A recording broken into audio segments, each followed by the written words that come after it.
I usually just wait for everything to catch up and then we do our thing.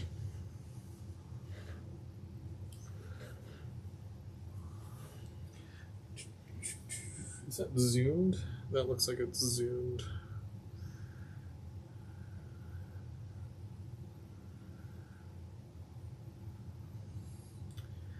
Okay. Welcome, everybody. Welcome. I'm just going to show you guys around for a second here. I'm gonna wait for the notification to go out so everybody knows that we are live. That it's Thursday because we're doing Third Rail Thursday today. Welcome, everybody. Welcome. All right, things are looking good so far.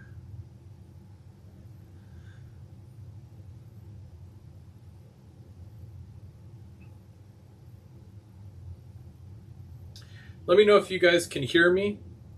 Let me know if the audio is coming in crisp.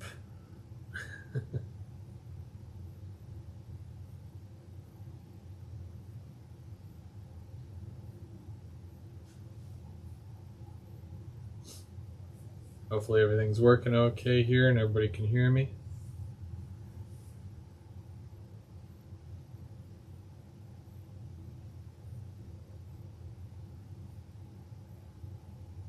Sound is 10 out of 10. Okay, perfect. Sweet.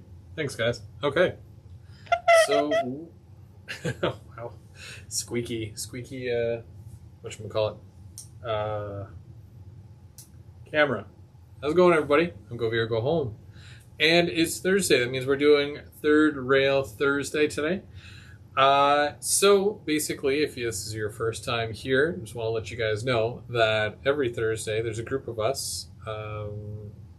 We go live every Thursday. The first Thursday of the month belongs to Denny from N-Scale Dystopia. It's the second Thursday of the month. That's why you're here. That's why you're seeing me. Next week it is M&M Rails, Mark. And the last Thursday of the month, we normally do GVO After Dark, which is kind of like a recap show for the month, more or less. And what am I doing? What am I doing here today? Well, there's a couple of things I want to show you guys, a couple of things that we can talk about, and possibly an unboxing. Look at this, an unboxing. It's a new Aurora Miniatures. What is it called? Because it's a specific name, and I want to get the name right. It's a Greenbrier, 7,550 cubic foot, 60 foot long Plate F boxcar. I just call them high cube boxcars because it's easier to remember, but that's the technical term. So I'm going to open this in just a little bit, and of course we've got some work to do on the layout. But in typical fashion, I want to go back in the chat here and say hi to all of those who took the time to stop by this evening to hang out. So we've got Brian Ferguson. He gets the Timbits, which is pretty cool. Then we've got Trackside Mike, keeping it on the tracks. M&M Rails, hello. Todd Armstrong, saying, hey there, boys. We got Ronald. How's it going, Ronald? And Floyd. Bub031. Mom and son trained rail fans. Tammy and Ray, how's it going? Working on the Lego. Nice. I actually have, I don't know if you can see it, but in my display case here, there's a little bit of Lego. We got some Lego in and around the layout too. Really enjoy the Lego, so big fans. We've got N-Scale Dystopia. How's it going, Denny? John Garvin. And Awesome Possum. Brad, how's it going? And Anthony Borden. And James from Dundas Junction Model Railroad. How's it going? Anthony Dodge. Hopefully everyone's doing well today. If I missed anybody, hello, welcome. Pine Valley, how's it going? All right. So I had a couple of interesting weeks there where I got to actually go run at my local train club, which has a setup at a museum right now, which is pretty cool. That's most of the shots that you've been seeing when I do a short and it's trains running. It's either my train or one of these guys. Mark was there the other day. Bubs has probably been there more than I have. But yeah, I got to go a few times, and I'd have to say it was a really good experience. It was lots of fun. The other day when I went on Sunday, it was really busy. And because it's the March break, you've got a lot of schools coming in, or a lot of kids, I should say, coming in and, getting to see the layout and getting really excited to see all the trains and whatnot. It reminds me of when I was that big and, being able to see the trains and whatnot. And, it gets you into that stuff, And of course, they find it very interesting. They ask a lot of questions, like why do you keep plugging your controller around the layout and stuff like that, and how are you making the train do that? There's so many people that are so unaware of such an amazing hobby, but being able to share that with them openly is it's a pretty cool experience. So, yeah, I had a really good experience with my SD40s. You guys know that I just got 2 of them recently, and turns out the trucks on one of them, the front trucks, it's broken.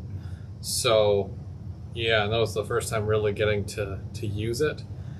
I thought it was the track work. It wasn't the track work. It was definitely the truck. So trying to get in touch with Bowser to see what can be done, because it's a brand new loco. So it was a little disheartening, having a broken locomotive by the end of the day. But the first half of it was pretty good. I was pulling all my barrel ore cars, and it looked really nice. So it was a very, very fun day to be running trains. And most of that fun was due to the fact that, I box up all my stuff before I take it. It's all in the plastic totes, and otherwise I'd be sitting there for hours just unboxing one car at a time. But, able to go in, drop my bag, start, taking them right out of the box and putting them onto the layout right away. It's pretty fun. And I'm able to do a lot more in a shorter amount of time. And even being able to change out my locomotive and whatnot on the fly, go from running freight to passenger, very quick, seamless process. So, but then on Sunday as well, I had mentioned to Ben from Aurora Miniatures, that whole thing was happening at the museum, the setup with the club and whatnot. So I reached out to him and I said, "Hey, you should swing by, give the guys a demo of the SD50F that's coming out, which that should be landing real soon. I think this month." And he came all the way up from Toronto to Ottawa, and he spent the day with us, and he gave a pretty good demo of things to come, and he was talking about a lot of the models and whatnot as well. I attempted a couple of lives there, and my cameras and the internet connection there weren't that great, so then I ended up switching and doing another live, like a quicker bit of a demonstration with just my phone, which I think is what I'll do going forward, because the cameras don't really work that well unless you have Wi-Fi. As you can kind of tell, like I'm on Wi-Fi right now, and picture quality seems really good, and they don't cut out or anything. So, but while he was there, I snagged one of these box cars from him, and I've been meaning to get some more of these because, first off, I like my box cars. Second of all, so there's an Aurora there. I really like this one. But he was all out of the blue, so I grabbed one of the yellow TTX ones, and it's taped on the end. And I'm going to add it to my layout here because I don't really keep things boxed up. Not anymore, anyways. So I just want to kind of show you this. He's really nice. Pine Valley just did an unboxing recently where he got it was like an OVR mystery box, and he got one of these in N scale, and I was like, oh yeah, I want one of those in HO. So there you go. I mean, I don't know how the lighting is compared to, you know, what you can see on the camera versus what I see, but yeah, lots of extra details have been added onto the ends, the sides, and even take a look at that piping underneath there. It's amazing. And yeah, I expect big things from them, and I'm sure they'll be doing more cars and whatnot in the future. There are, what are they called? Roller bearing caps on the wheels as well. And they're very free rolling cars. Makes it even lighter. But yeah, it looks really good. I'm gonna have to do some graffiti on there at some point. Kris May, how's it going? Yeah, Pine Valley, I was talking with James, and I think we kind of decided that so far you have probably one of the best lots that OVR has given out as far as mystery boxes. I've always been on the fence about getting a mystery box because anything I want, I'll go and get, which is a lot more cost effective for how I model. I often worry that I'm gonna spend like $300-400 and then get like 5 or 6 things that I'm just like, do I need that? Do I, you know what I mean? So I'm on the fence about it. But that doesn't mean I don't like to watch everybody else open up their mystery boxes. It's always fun. And the Walthers ones are usually pretty good too. I've been watching a lot of the Walthers ones, and yeah, they're really good. Especially the same thing with Rapido. Rapido does the mystery boxes. Some guys got like steam locomotives from them, which is a really good deal. And then I think someone even got a turbo liner, which that's pretty crazy too. So yeah, they're giving out the good stuff. Robin, how's it going? Thanks for joining.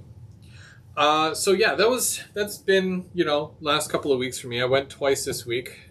Took my family to the science center on Wednesday. I got to go run trains while the kids kind of wandered around, and you know, they came in to the train layout area, and they even had it's almost like what would you call it?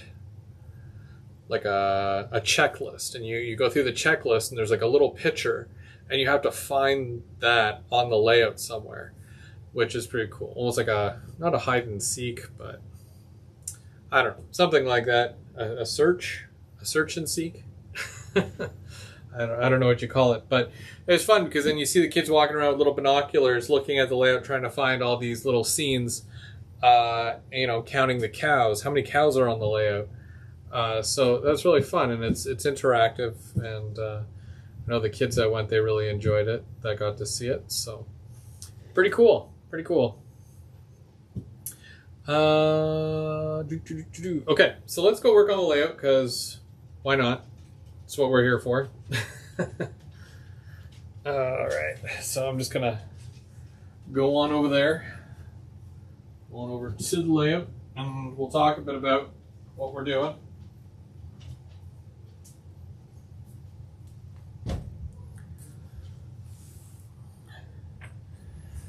Okay, so this is the layout. Obviously, this is the bottom part of the layout. And I got some cork. Earlier this week I got my Y in. Why oh why? Well, that's going to go approximately here, and this is where the main line comes up to, and then I have to do a reverse loop and then exit out that way. There's going to be a number of switches here that come into here because I've got another 1, 2, 3, 4 tracks here, and then there's going to be 6 tracks back there. So tonight what I think I'm going to do is I'm going to cork the entire loop, and then because that's that done, I'm going to come back over here and I'm going to do the cork for this section, because the cork kind of starts there, and I still got 3 more tracks back there. I know you can't really see it, but there is marker there. It does mark it, and it's just beyond this cork here. It goes up and around and comes back. So I'm going to do that cork as well and kind of chip away here. So you'll be able to see me do all of this live. Fun stuff, right?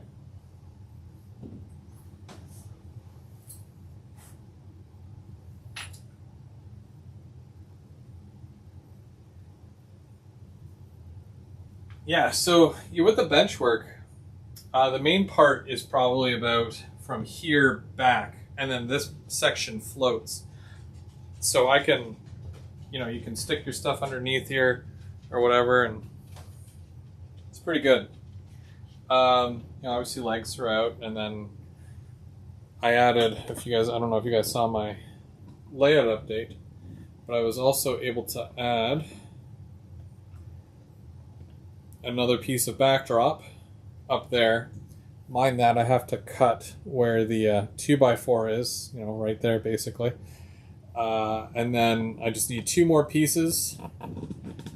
One for there, and then one to continue down there. And then that's all my backdrop for the layout. Like, that's not bad, given the circumstances, right? Not a big backdrop layout. And then eventually I'll just, paint it or something. I haven't really decided what I'm doing yet with the backdrop, if I'm being honest. So, yeah. We'll get there when we get there, right? Okay, so cork, Midwest cork. You guys know that I use these big sheets as well to cover larger areas, which is really cool because it saves a lot. And just in case, I do have some big pieces here still that I can use. It's almost like scrap, only it's still good.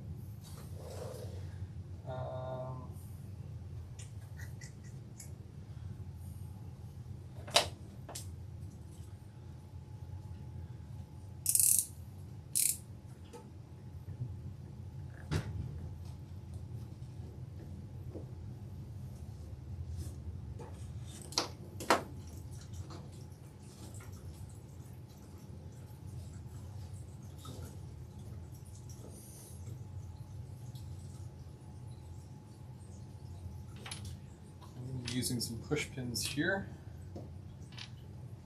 to kind of do all this. And I did mark out my center lines, but what's probably going to happen is that some of this is going to get adjusted because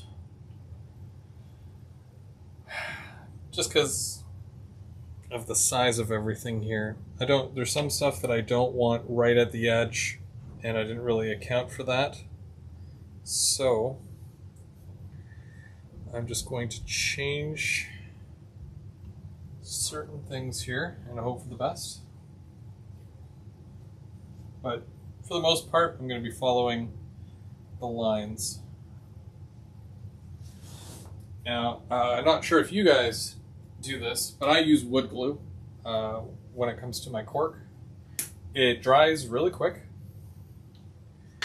and I mean it's wood and cork, so that's what I use. You don't need a lot.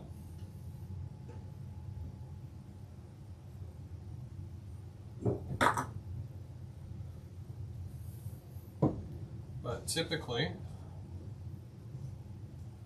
what I'll do is I'll lay some cork down, and by the time I get all the way around this circle here, this will probably be dry. And then I can move on to the next section, which is really cool because it means I'm constantly doing something and not twiddling my thumbs wondering what do I work on next.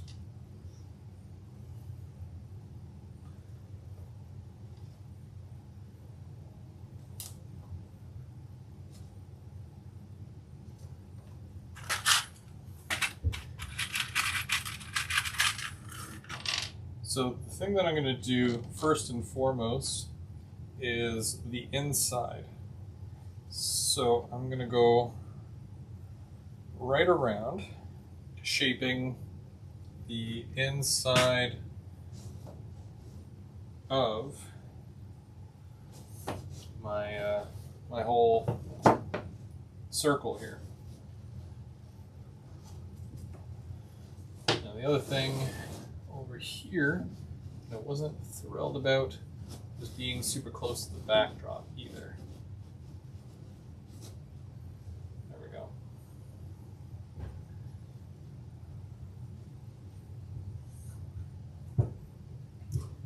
So I'm going to pin that.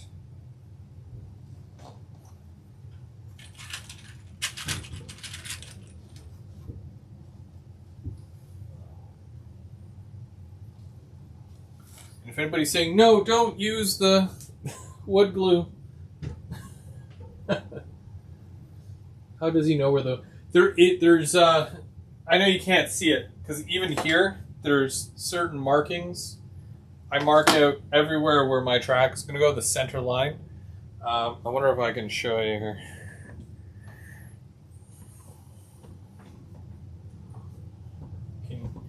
Let me know if you can see this. Can you see that black marker? It does go all the way around there. Goes all the way around. Trust me, there is a line. The line does exist. I know you might not be able to see it on camera, but it is there. Sorry for the shaky camera as well. So even with here, because sometimes I use a pencil, more or less, because it's just easier.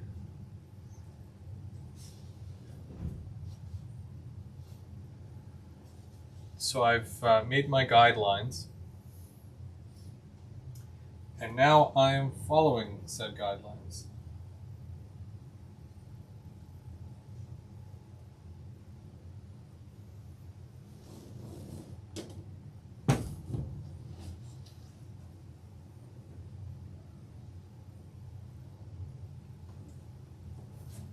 By the way, this is all level. I know you're wondering that.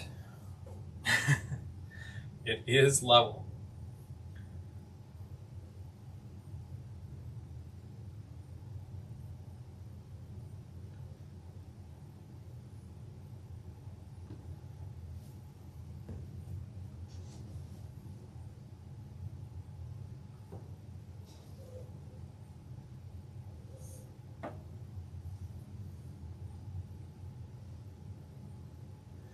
I like to go through and mark everything out beforehand.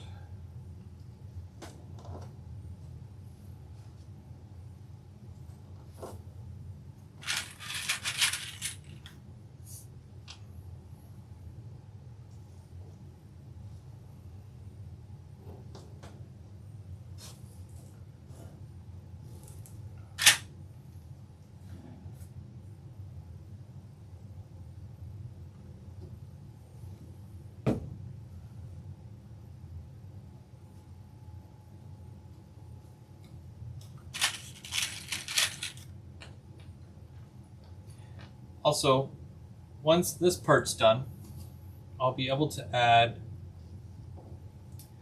the supports for the top of the layout.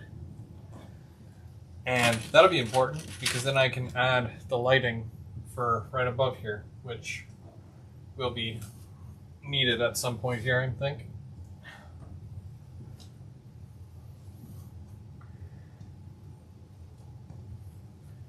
Okay, so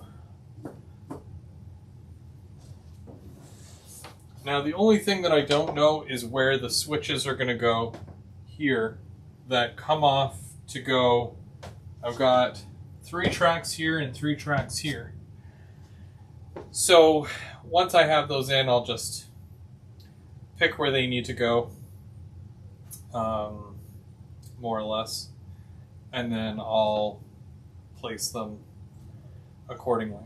But the important thing is that that's a main line, comes around, main line back in. So that's the important part.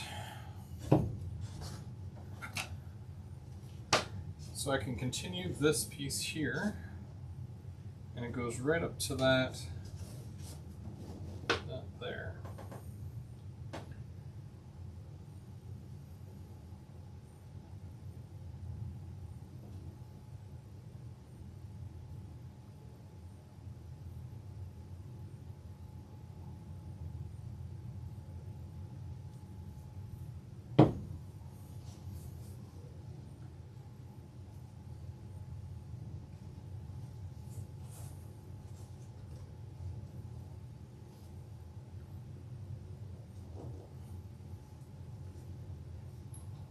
Now I've already cut the contour in the shape of this curve here to go with this entire section. So it's just a matter of lining up my outside cork piece here and then pinning it every so often just to hold it.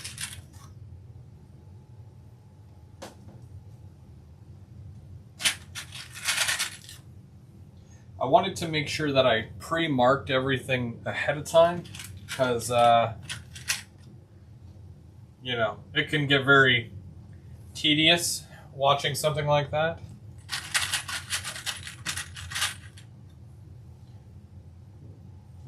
So watching cork isn't as bad, right? So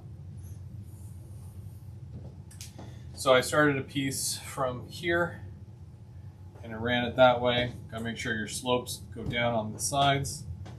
Easy peasy, right?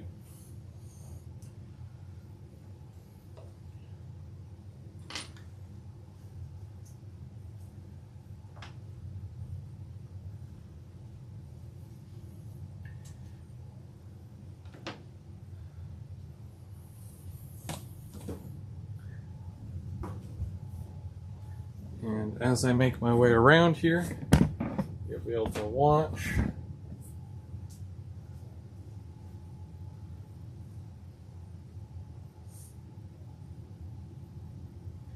I was able to take a lot of the stuff off the top of my layout and bring it down to here because I know I'm going to be doing some work up there soon. So that's also pretty exciting.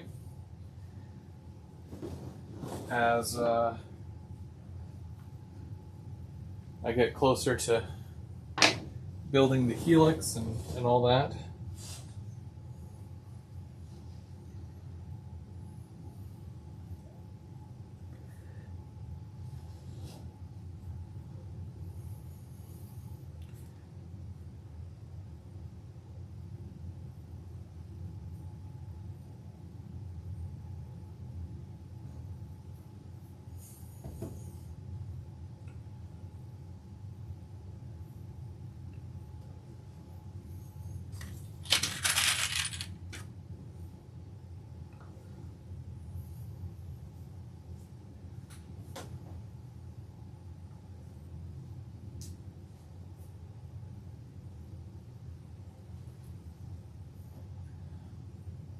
Hey Ironwood, how's it going?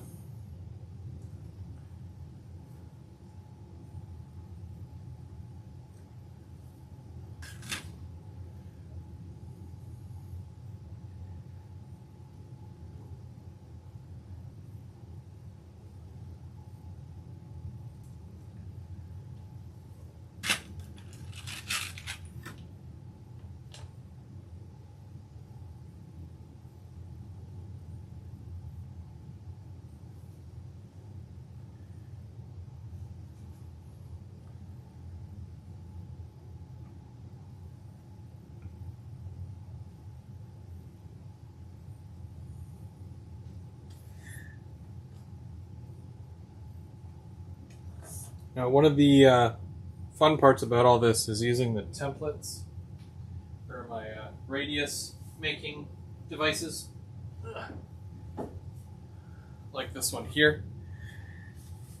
So I have the holes at the end, which are a specific length from the screw, and when I put the screw in the middle and a pencil in here, I can turn this thing right around here. It'll go around the whole thing, and it marks an exact circle right around the whole thing.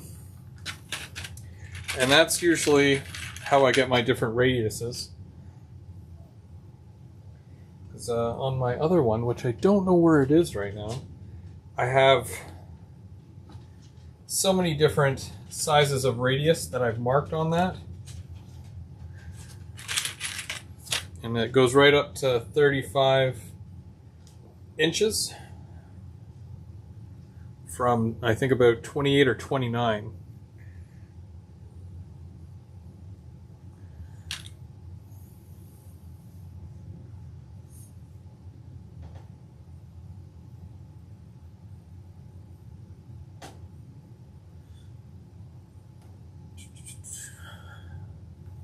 So I just got to keep going around here.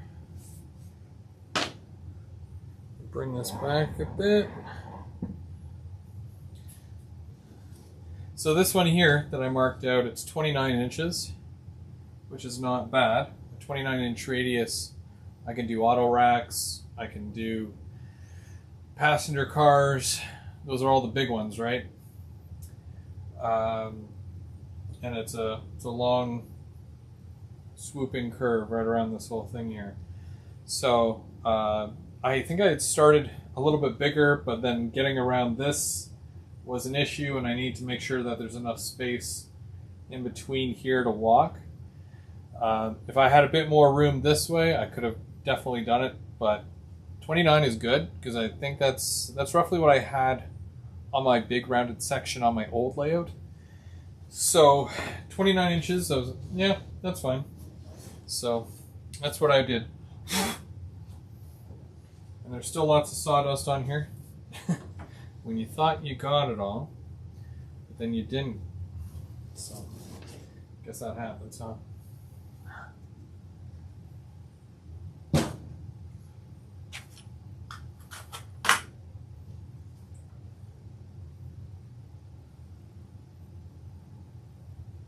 And this is honestly like the easy part. So, what I find to be the easy part anyway.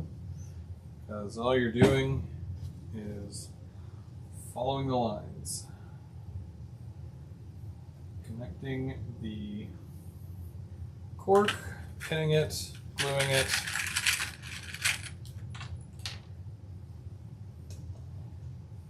If I had more space, I would definitely love to go a little bit bigger with the curve. Because even my helix itself, the biggest curve on that is 35 inches. But I'm okay with 29 because this whole thing is flat anyways. So it's just a giant reversing loop.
Also, Monday nights. If you're not doing anything Monday, go check out Trackside Mike in Dundas Junction Model Railroad. There are Canadian counterparts, and they do everything model railroading as well.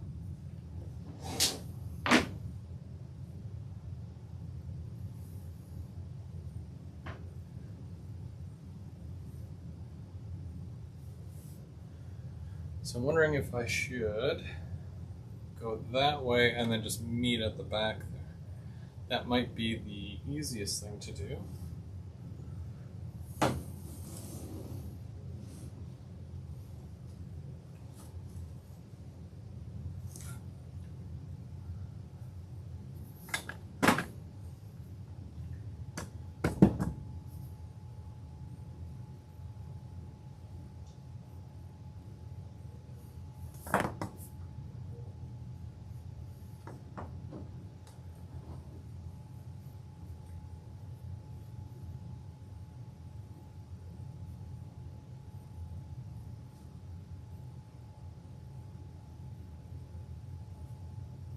Some of the stuff I might have to move temporarily, like my 3 bridges, some of my steel mill.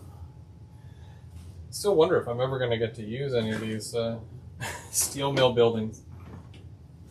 I mean, there's definitely enough room in this circle, but it's definitely not the space for a steel mill.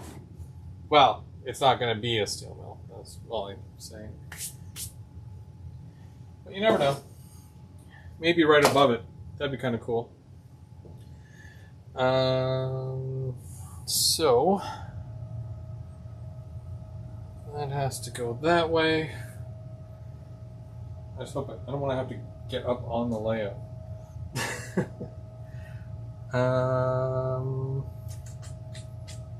Where are those pins? Oh yeah.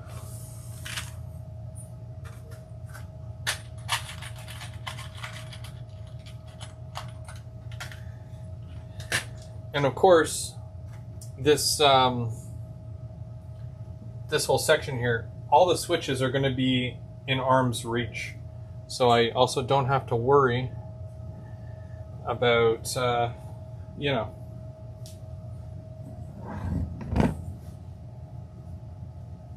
reaching too far or not being able to reach far enough. So there's that. There we go.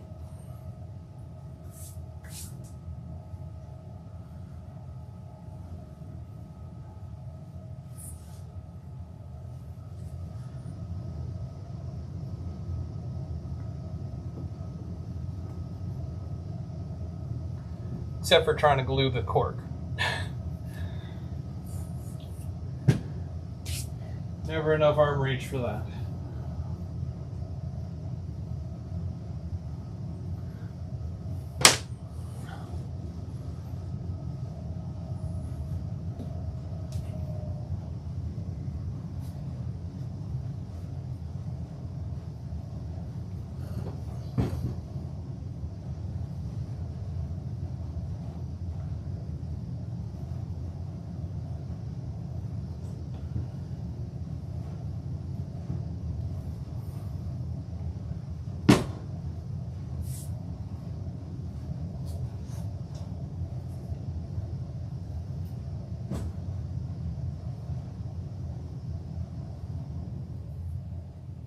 Oh, the decoder story. Yeah, Anthony, I saw that kit. I mean, the whole announcement seemed kind of flat, if you don't mind me saying that. As far as, you know, what I'm usually interested in. I like the fact that the plastic pellet facility is much better than what it used to be, because now it actually comes with a building. And I like the process that they're doing now, where they're taking an old kit and they're making it better. That, and they're offering a 3-dimensional building, as well as the same building, but as a background flat. Which, to me, that's awesome, and it's such a huge space saver. Whoops. I'm okay.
don't want to use a full piece for this, so I'm just going to use some of my scrap pieces here.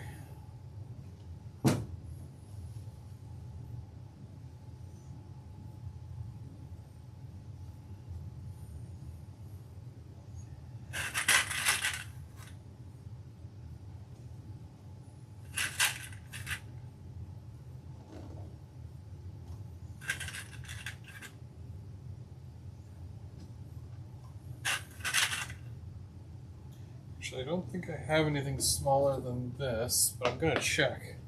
Whoops. Totally threw that across the room. Yeah.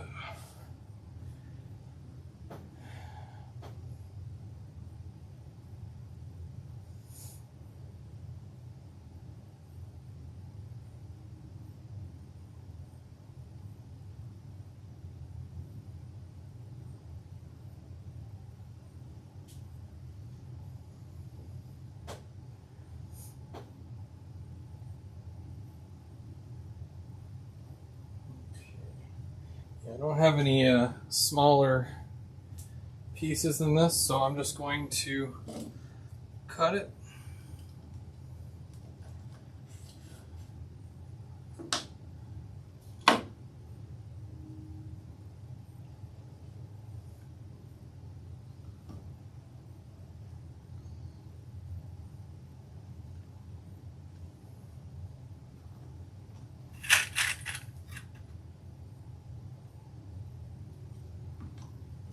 So that is your outer loop in a nutshell. So all I got to do now is run another piece along the outside of it all the way around.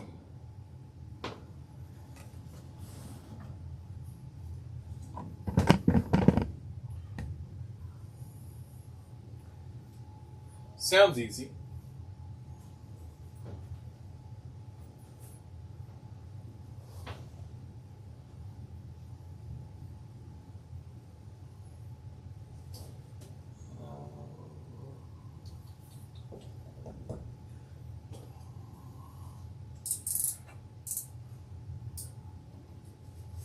Okay, so what I'm going to do to make sure that I'm not running these side by each, where like this one ends, this one also ends, I'm cutting this one in half. So now you and you are spare pieces.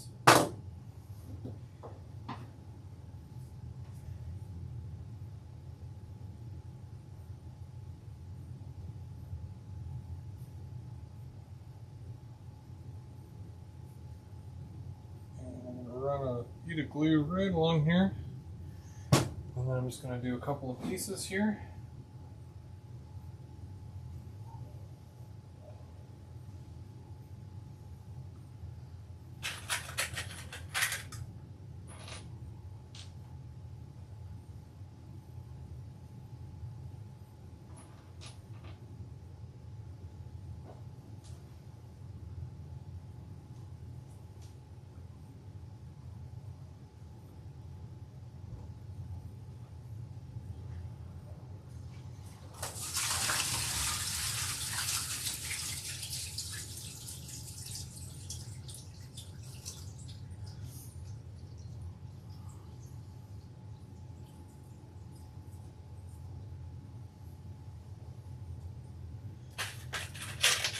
Yeah, so in order to finish the bottom level of my layout, I've calculated out that I need one box of track, possibly two, and then about 20 switches. And that would complete, you know, this giant reversing section, and it would finish all my yard sections here, and the siding. The only thing it wouldn't do is the inside here, which is the, you know, it's going to put CN maintenance facility. Haven't really decided what's going to happen with that yet. All I know is that it comes in off of number 5. That's as far as I got.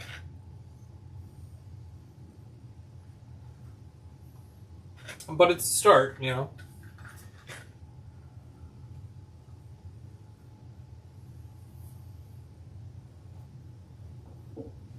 How big is that loop around the furnace? So it's a 29-inch radius. So whatever half of 29 is. Well, no, 29 and then 29 times 2. And then yeah. So not bad. It'll be able to fit, you know, auto racks, passenger cars. The one thing I don't like is when you have like a long car and then it has such an ugly overhang. I can't stand it. So I tried to go as big as possible. But the 29 inches, it's the same thing. Do you remember on my old layout, second level, the big round, and then it goes into the paper mill? And I had all my stickers right along the edge of it with the trees and all that. That was 29 inches. That was a 29-inch radius. So, you know, anything that would go around there ran fine. No real derailments, no overhang, stuff like that. It was good. So I've settled for that here without, you know, overdoing anything.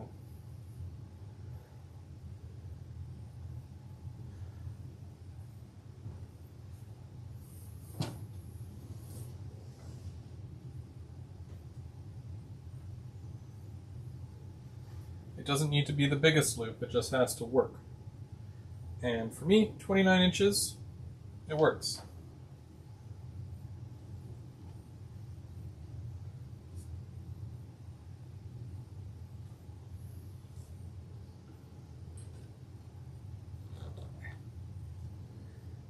The fun part is going back around and taking all these pins out.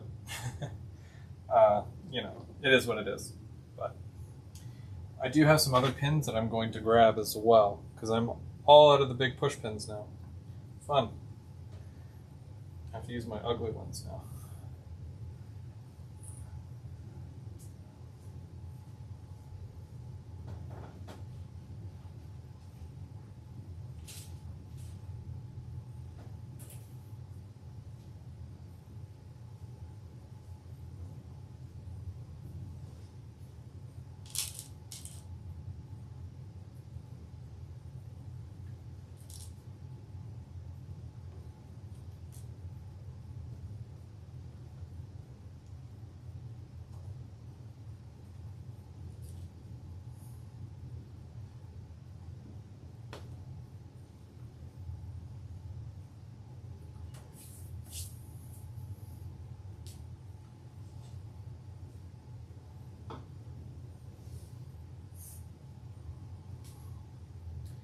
Okay, I'll put this piece in and then I'll start going in the other direction from the other side. It goes just past that one.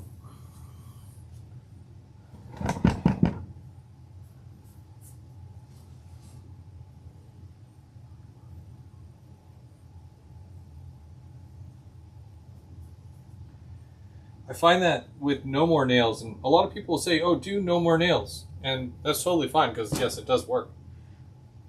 But the wood glue, way cheaper, you get more, and it goes way farther. So, just FYI for anybody who's thought about using wood glue, or had no idea.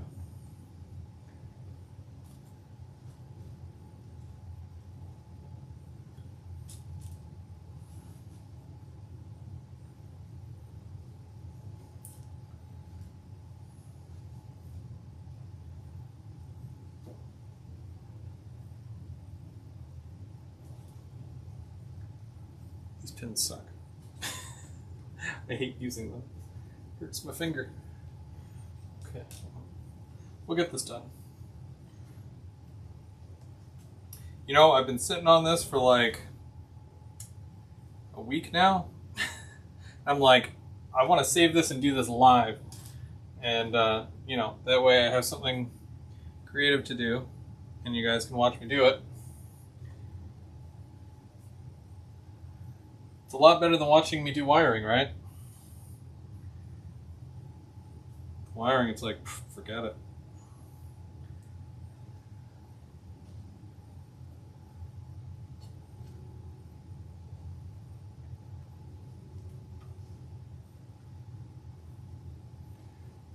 So the cool thing about this is that because I drew my middle line and I follow the middle line with my cord, when I go to lay track, again, I use the middle line. So hopefully that all pans out and the track going around this will be good. And there's no issues.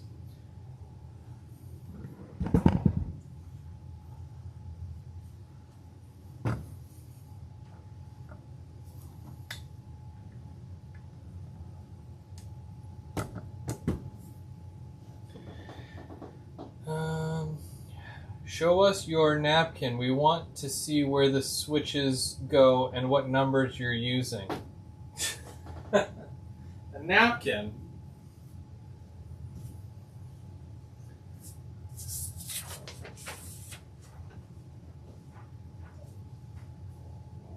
The napkin, he says. I've upgraded from napkin. I'm on 8 by 11 white paper now. So this is basically the, I don't know if you guys can see this.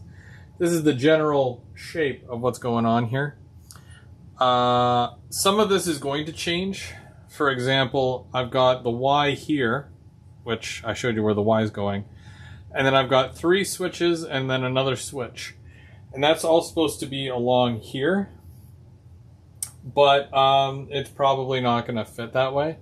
So I'm going to do 2 or 3 here instead, and then move the other switch out here. But because my track is down here right now, I've got this much room to work with, so I can always change how this is going to look or how it's going to go. Same thing with this. I think I'm doing a curved turnout here. But again, depending on how I do this, you know, that might change. But I have a rough idea of how I want to do it. This is technically it. So, just because Mark asked. He wants to know what he's going to be working with.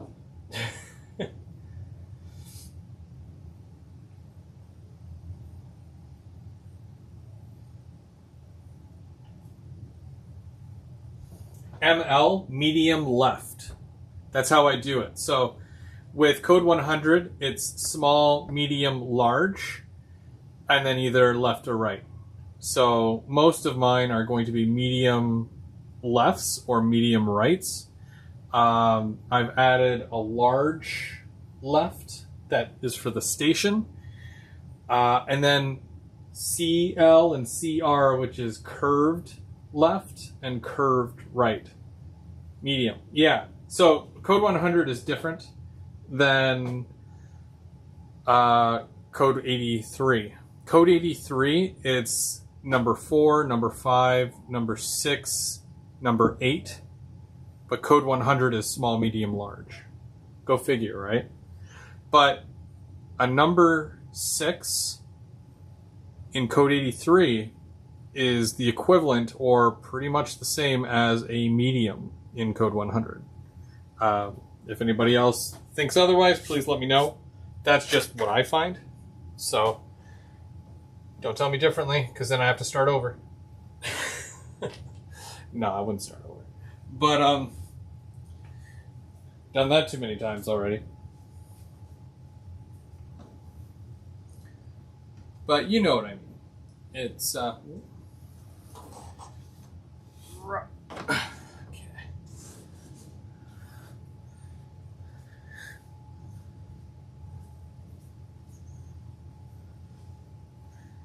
yeah, so those are the switches. Small, medium, large. Yeah. So never use a small on your main line. Never use a number 5 on your main line, because it goes against the rules of the actual railroad.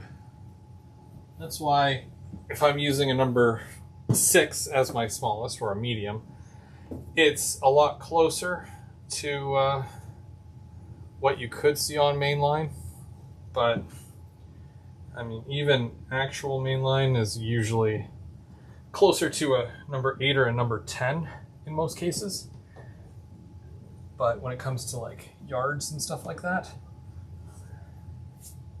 number 5, number 6 usually.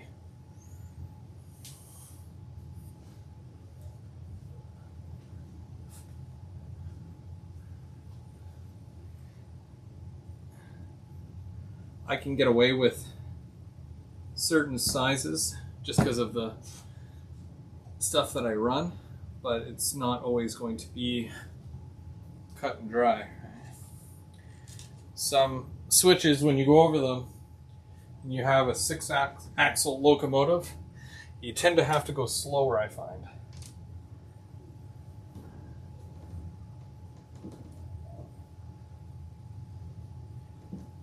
Just make sure your track work is good. You'll be all right. Make sure your wheels are engaged. Again, you should be good.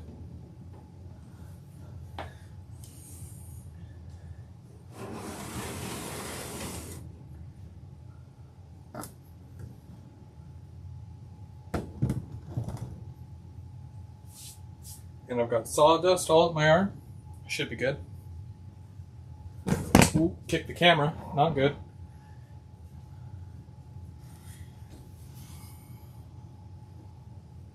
Now all this will do the track work up here before I place it down here. That's the trick. And the only thing I'll have to do is nail it in place, which is fine.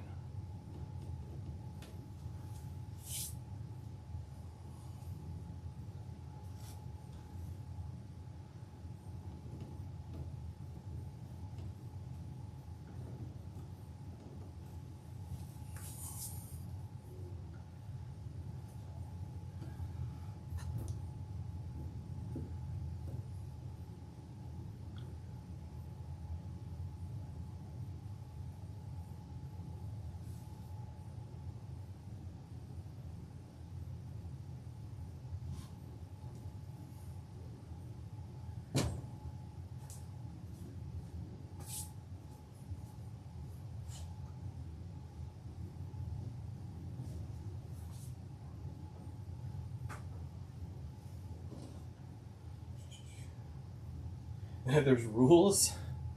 Who makes these rules?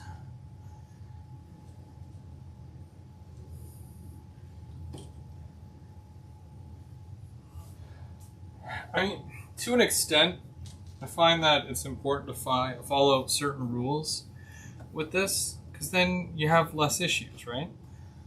If you don't follow the rule, then you're opening yourself up to possibility of something not working or going wrong.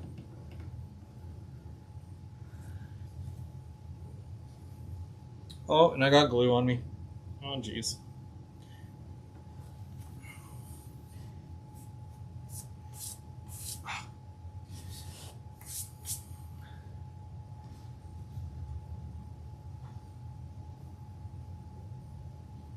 There's no rule about lying in glue. I need more pins. I ran out of pins.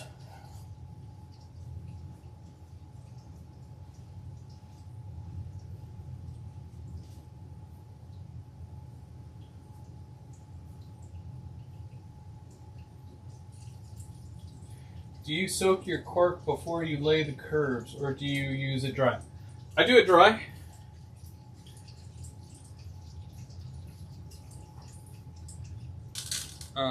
Yeah, these are all dry. Because it's already split, I find that it curves just fine.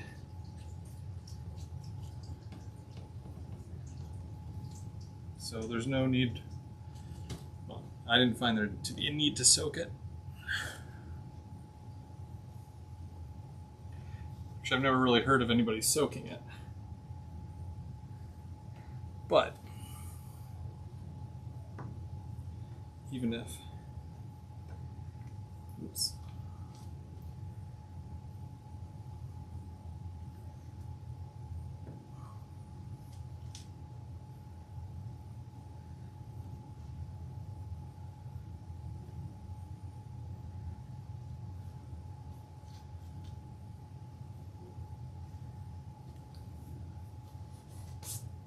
Can't believe I got glue all over me. Normally I'm not that messy. I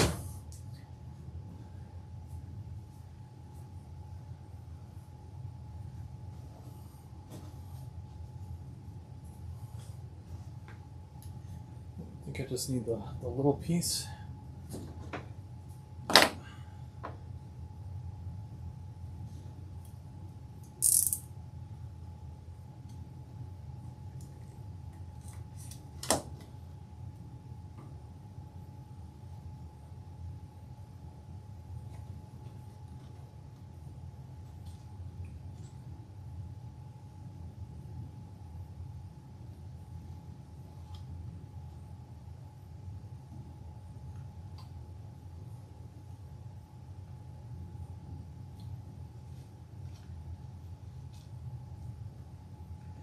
Last piece. There we go. Okay. Cool. So the giant loop has been glued. Whoop.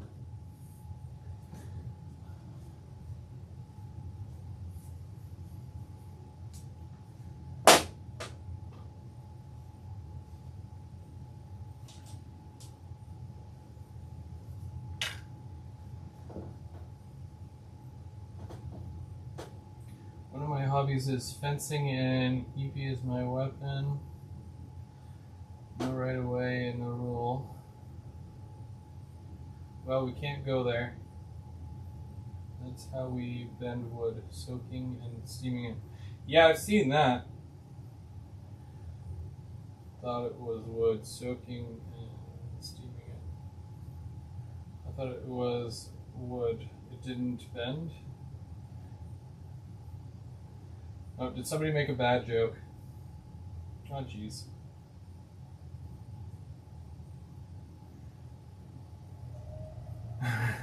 Let's reel it in, kids.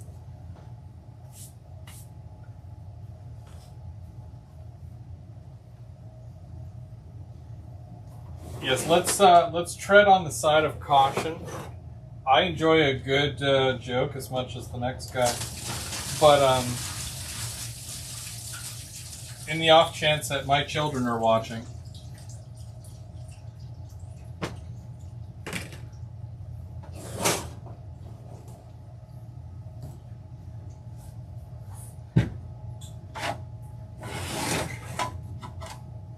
Why won't somebody think of the children?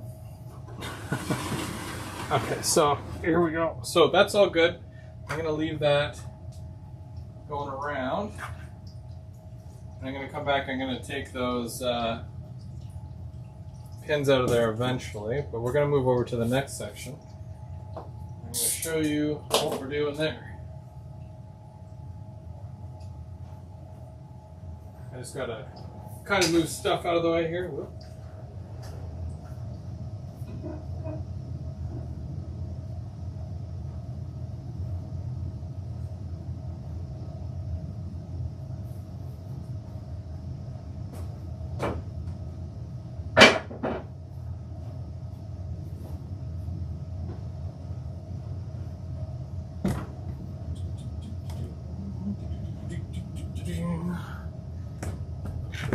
Here.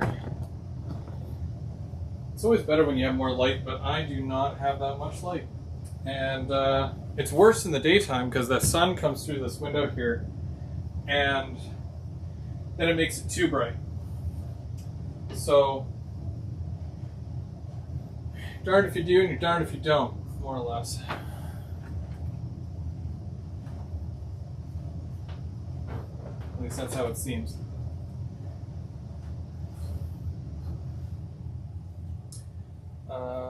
So let's take a look here.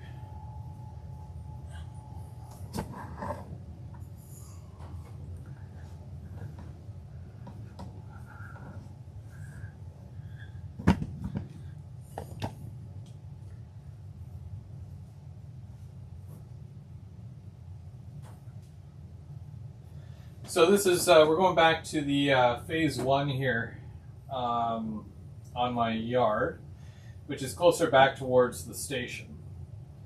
And I remember obviously, doing all this and having, having quite a bit of fun doing the track work and the switches in this area. It's fun. It's what it is. Yep.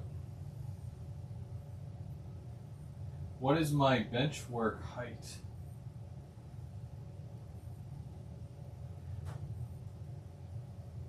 Oh, they're all guessing. 24, 36, 34, 44. Okay, so now do we want to know, because we can do it this way, because this is where the bench work is, and then I raised it up. So this is kind of a flat. Are we going from here, say bottom, or top? Where are we guessing from, here or here? Because this is where the track is. It's continues through to the other room. That's the main level height.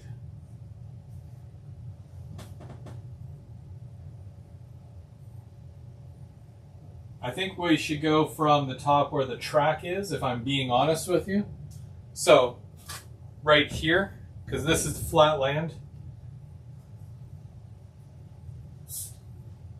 Top. Yeah, everyone's saying top.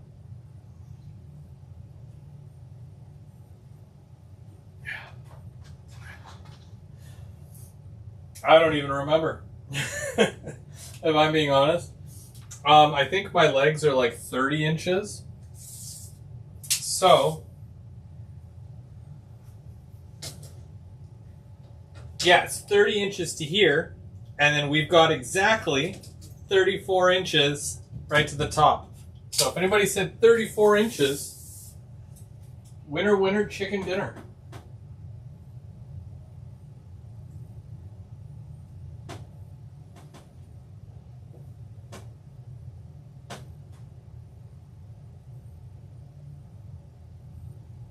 But you see, the reason why I do that, I don't feel like pulling out the chair. I gotta be honest with you. So if I sit here, and we can pretend that I'm in a chair, although my chair isn't really this low, I can sit here and control trains. We can go through, and, I know I'm using like a video game controller right now, and that's not how my controller looks, but I think you get the idea of it. Yep. So yeah, 34 inches to here. So not bad. I'm gonna pull up, with a chair and whatnot. I do need to get a, what do they call it, a critter, so I can go underneath and do the wiring. That's probably gonna be the next investment, because I do have to wire this whole thing.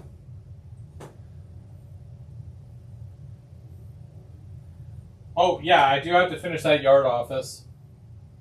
I'm not sure where it's going to go yet, but I will finish it. It is low, technically, but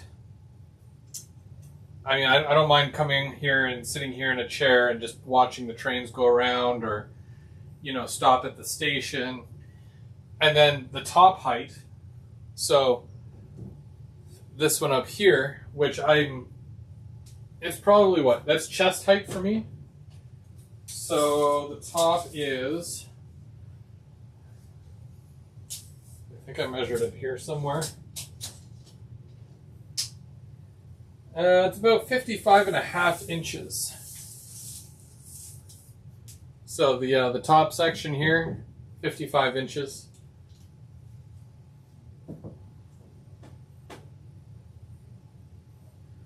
Mind you, I'm not that tall anyways, so it doesn't seem that high to me. You know what I mean? Like, that's hip height. Kind of looking down, but even when I, let's say if I was to film something, I can do one of these, just to kind of show you here. And I've got 4 or 5 different tripods. I just want to show you, because this is typically, you know, if I'm filming something, I can go like this, and then I can spin around, and oh, the thing is not loose right now, but typically I'll have something here and it shows, doesn't look like it's that low to the ground, you know. You wouldn't even know if I didn't tell you.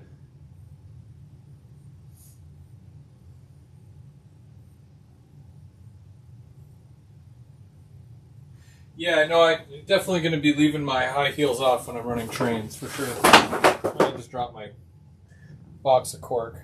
Sorry for the shaky cam, but like this is what it'll kind of look like here. Because we've got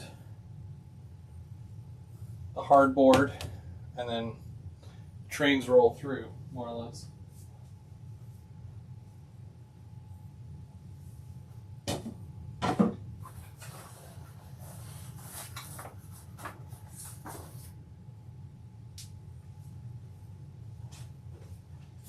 Need to make an adjustment. There we go. Go a little bit lower. There. And then catch the trains rolling through and whatnot.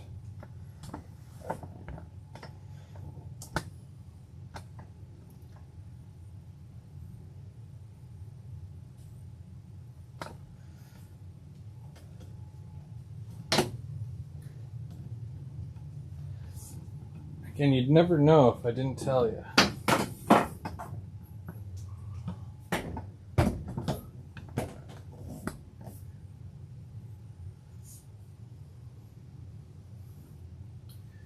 All right, so taking a look at cork. So we are right back here.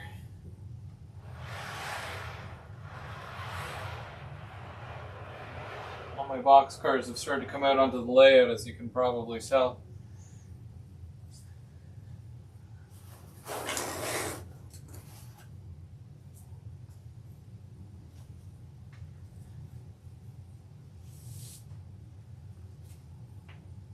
This part might get a little tricky because it's quite a reach back there, but we'll be okay.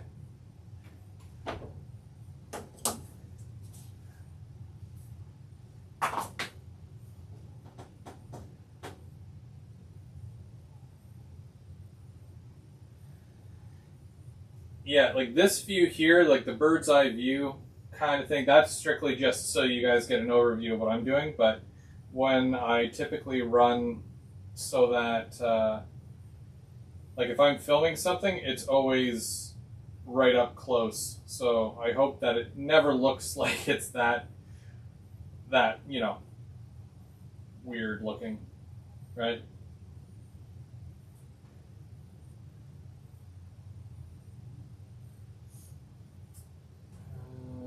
Mine are 43.5 and 61, but I'm just over 60. Well, see, yeah, that explains it, right? Like, 'cause even, like, I went to Sparky's house, and his third level, like, I have to look up. With my old layout, my third level was exactly at eye level. Mind you, because this was, like, the equivalent to my bottom level at my old house, but only I had 15 inches. Take away about 4, so about 11 inches.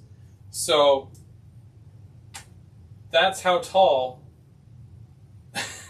my last layout was. So I had this much space up to about here, and then it was my next level. And then from there, another 11 to 12 inches, and then that was my next level. This time around, I wanted 2 feet. That's exactly 2 feet from the bottom of this to the top of the wood down here. So this gives me, because I raised it up, what, like 3-4 inches? It's about 19. So, yeah, it's gone up about 5 inches. So still not bad, 19 inches of space, and you get, you know, because I can reach all the way to the back. and I don't hit my head. So it's a bigger area. It's a yard, right? I just want a lot of extra room for storage and stuff, but keep it fancy, you know? Hey Nathan, how's it going?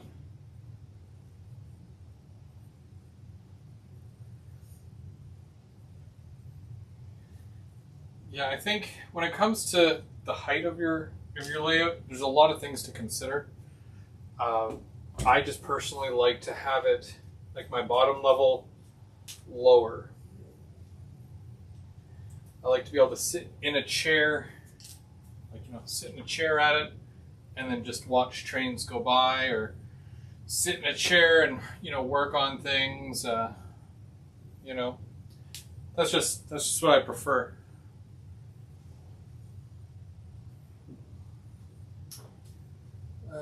So I need more pins. So this should all be dry here. So I'm going to grab some of these because this was all the first stuff that I did.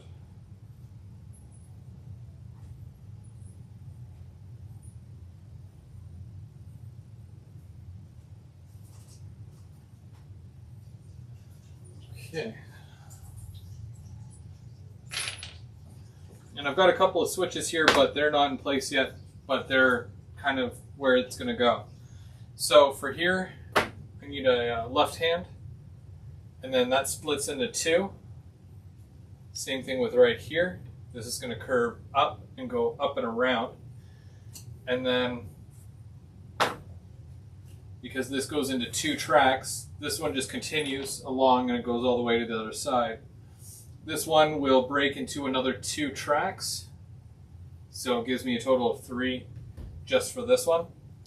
It's going to be the same up here, so this is a curved turnout going to the left, and then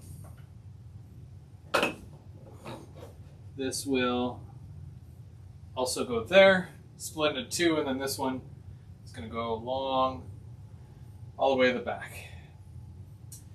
Lots of storage for some of the bigger trains, the longer trains.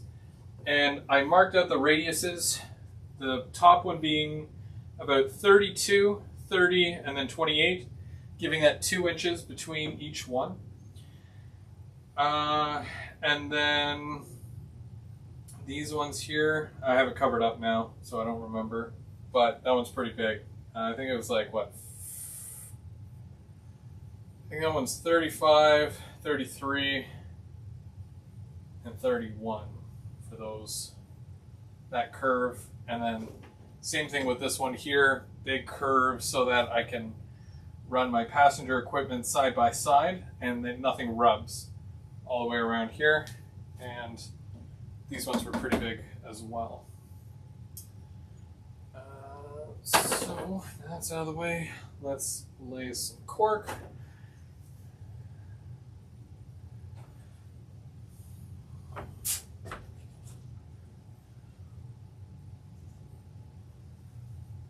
And as you can see, I've got all my bridge pieces here and whatnot.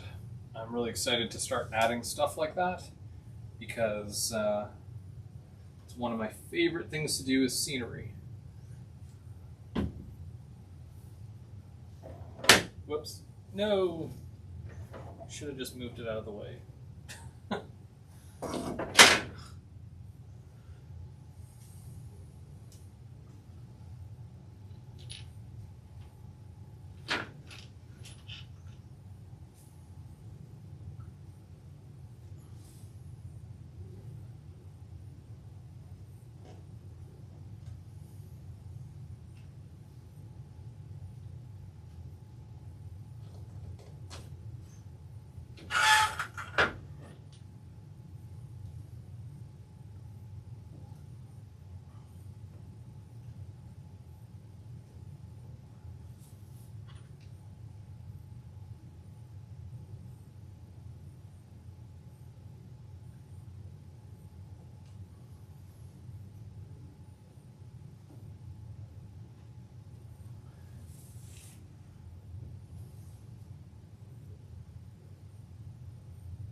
I'm not on my tippy toes.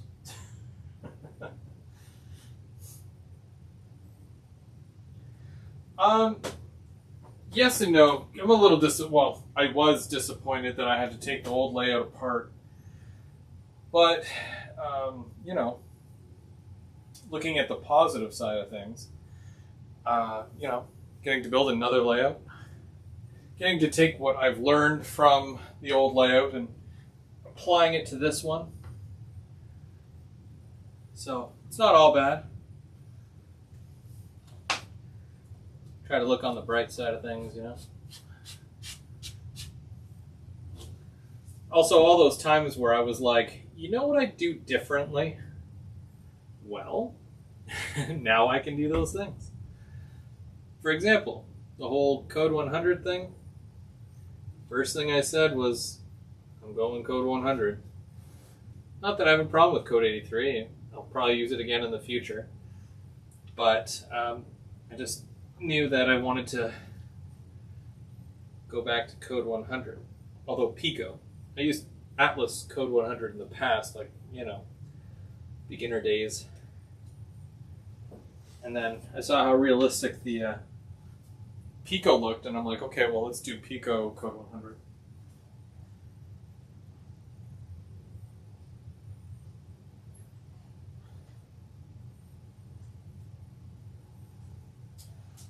Also, I was running some pretty weird stuff that's had some big pizza cutter type wheels, and it just doesn't play nice with Code 83, if I'm being honest. It, yeah, just doesn't run as nice.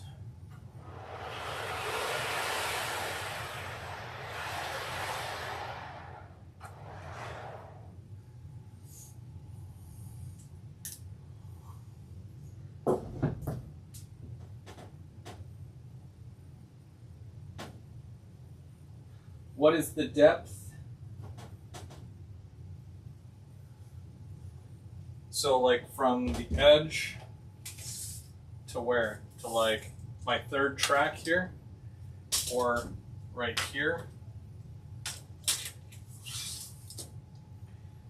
So, well, this is 40 inches. Like from the edge here to the back, that's 40 inches. From this edge here to the very back here, 56. That's 56 inches.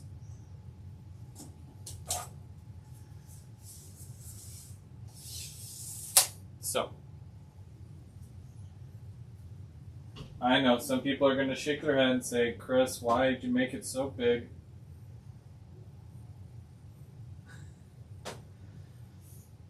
Uh-oh. Mike is breaking out the capitals. What is the depth there on that section? Yeah, well, both this section here from the back to the front, that's 40 inches. Same thing with the back on this side to the front here, that's 40 inches. But this is 56 inches from that very back corner there to the front.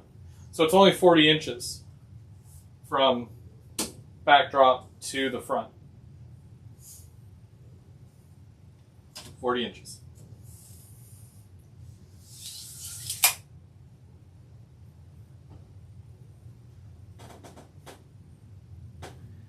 Do you have looked at Tilg's tracks? No. No, I have no idea what that is. Let me know. The code, whatever a track, is limited to certain engines one time. I was at a friend's house and he has a layout that has the same, but it's all hand laid. Yeah, so my understanding of track, and I know again everybody will have their opinion on track. Give me a second. Okay, here's my opinion on track. Code 83 is, you know, it's mainline worthy. It's probably the closest thing to mainline. But Code 100 gives you a bit more height,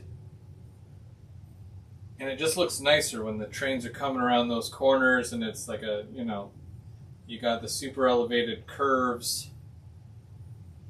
Yeah, it looks nicer. Code 70 is closer to what you'd see for a siding, like an industry siding, something like that. Maybe it's a track that's like, buried in the gravel and whatnot. But Code 70 to me is so small. Some guys will even say Code 70 is like the most realistic looking.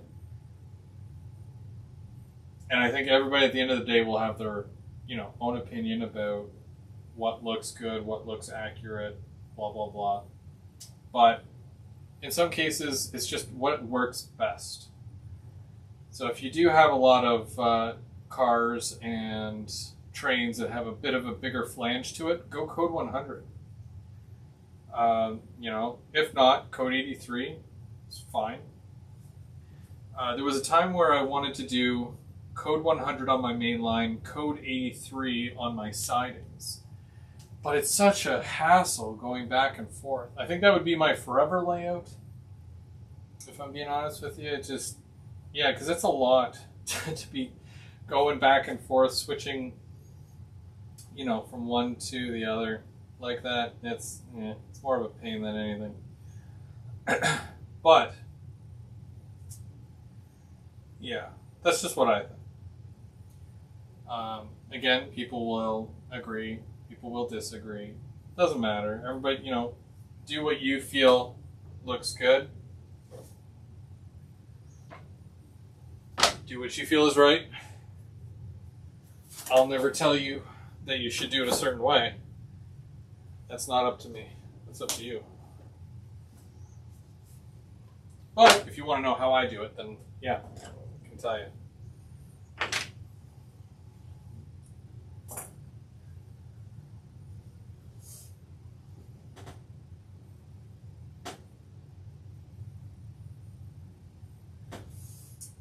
So the Code 70, because it's a much lower setting rail, you can hide it better in the gravel and whatnot, so that it doesn't look like there's any ties. It just looks like two shiny rails sticking up, and it doesn't stick up that high. So it's not that you can make it look dirtier. It's just that for an industry, it's a lot easier to hide the rail. Especially if you've got like stuff like grass and whatnot, weeds coming up.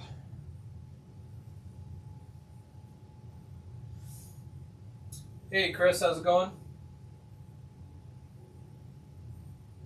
Code 70 for yards and sidings. Code 83, main line.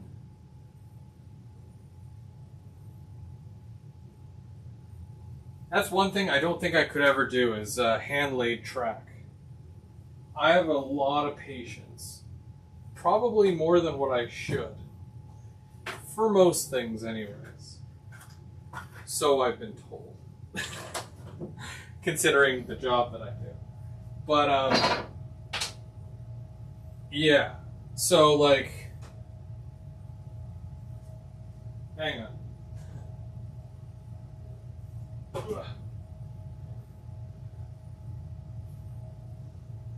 This is probably going to be the easiest way to do this. I don't even care.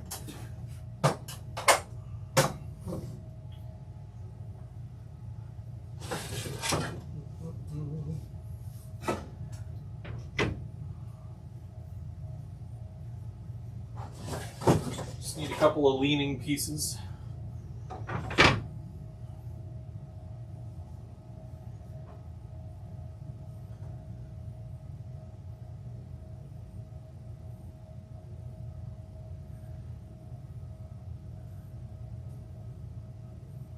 Code 83. code 100, code 83 in yard, and code 100. Yeah, like, see, everybody's going to have a different opinion. It doesn't mean any of you are wrong. You know, it's just that's how you're doing your layout, and that's fine. Ain't no one gonna give you crud about that. I wonder if I'm gonna move this closer.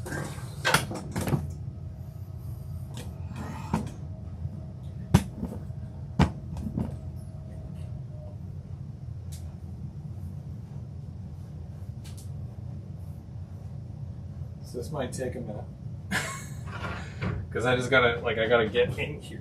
Jeez.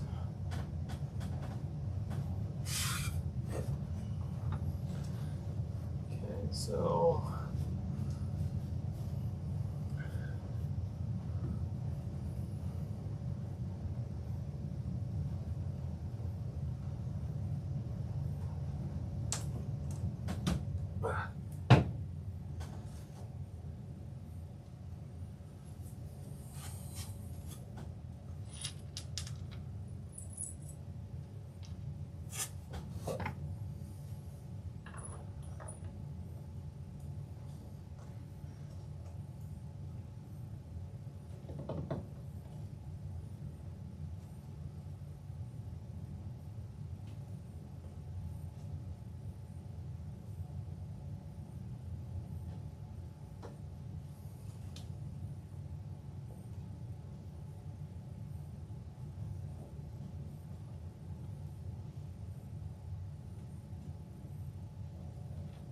should have had my child come help me. Probably would have been easier.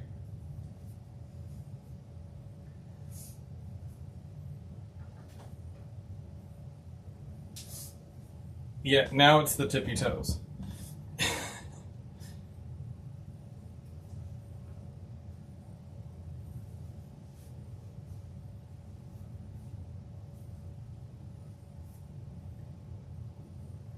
Oh, yeah, I'm wearing my YouTube shirt.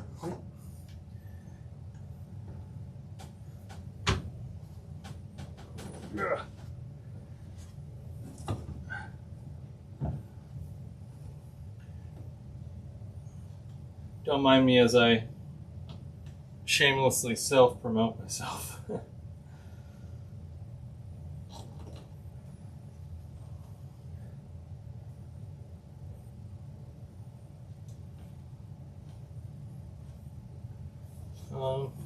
Need more of these. So I've already started removing the pins from the other side that I did earlier, because it's already dry. Well, at least the inside loop anyways.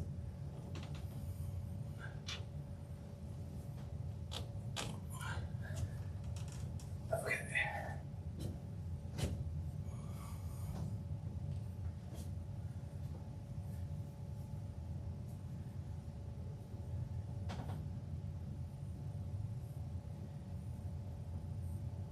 What do I do for a living? Kick butt and take names. No, I work for one of Canada's largest telecommunication companies, if I'm being weird about it. Usually when I tell people where I work, they're like, I hate that company. I'm like, yep.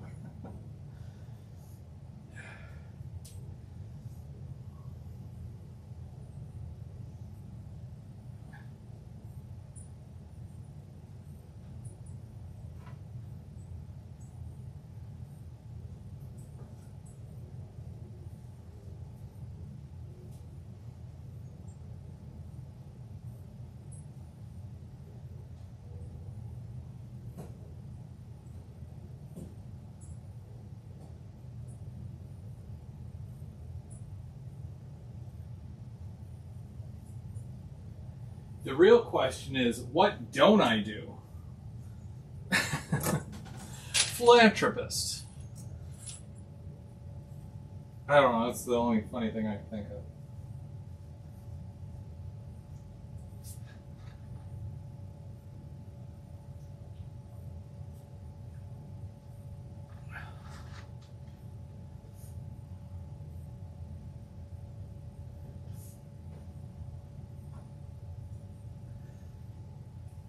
No, I work for Bell Canada, and basically I do level 3, because yeah, it takes 3 levels. Level 3 technical support. So I help clients that don't know that much about technology. Hey, as long as I don't have to do any wiring, I'm good. But yeah, no, I do the, we work with fiber optics and internet.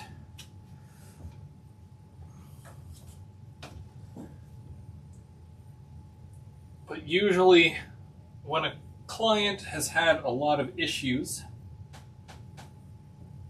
it tends to get to that point where they're like, I don't want to be with Bell anymore. And then they're like, only you can save us now, Kris.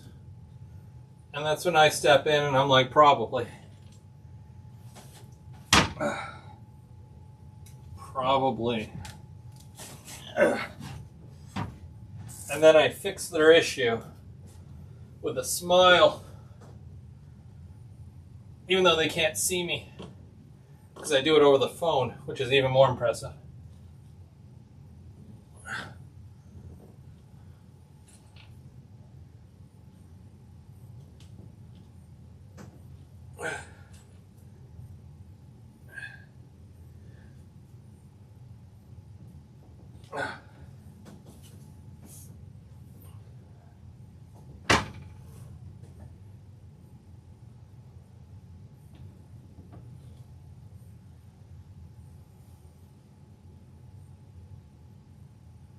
But there's always the stories. I've got lots of good stories. Would I share them online? Probably not. But if I ever see you in person, please feel free to ask me for one of my stories. They're usually pretty good.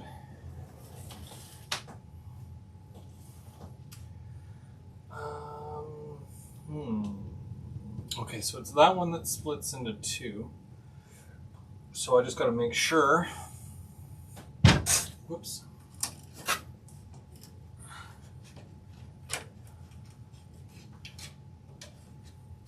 Ow.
Yeah, we're having fun. Ugh.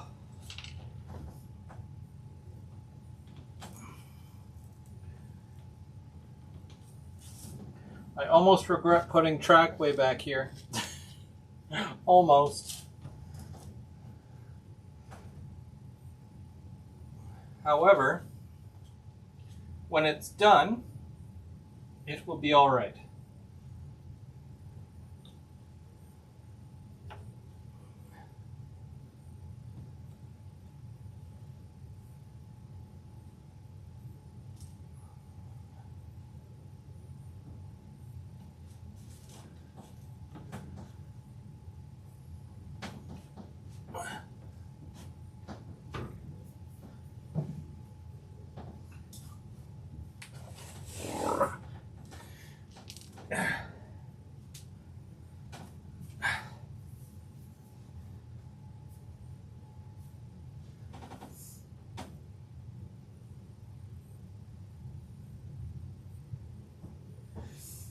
Are you saying your stories are good in person but not on the internet because it could be bad, but too bad, if that makes sense?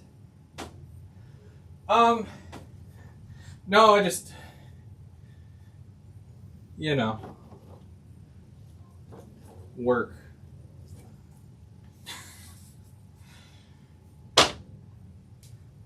It's just, it makes more sense if I explain it in person.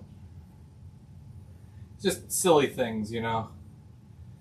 Like people will call and yell at me and say this, that, and whatever. And it turns out their TV wasn't even powered on. And then I shake my head. They can't see me shaking my head. But that's all it was. They just had to turn their TV on. I'm pretty sure it made my skin thicker working there. Because I feel like I've been called every name in the book.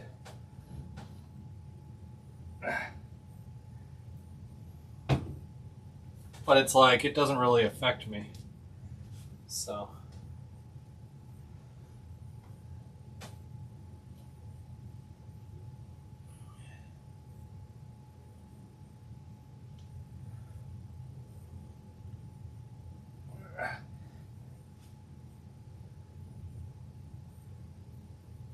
Okay, gotta get more of those because those are the good ones. Those are the good pins. Give me a second.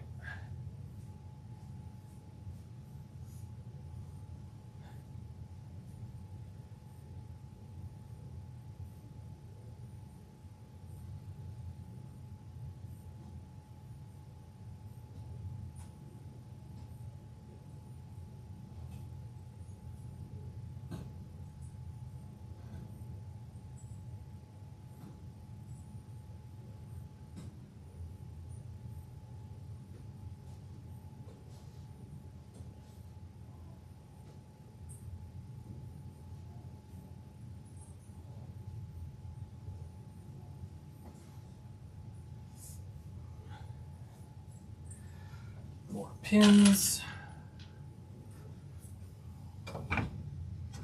I know. Why did you lie this track if you still have to do back there? Well, I wanted to do as much as I could with what I had, so there's that. And I didn't have cork at the time. I had enough cork to do up here, but not back there. Should have started back there, but this is mainline. This is all extra cork here, so I wanted to get this done first. Because I know that's what you're thinking. Canadian Locomotive Logistics, how's it going?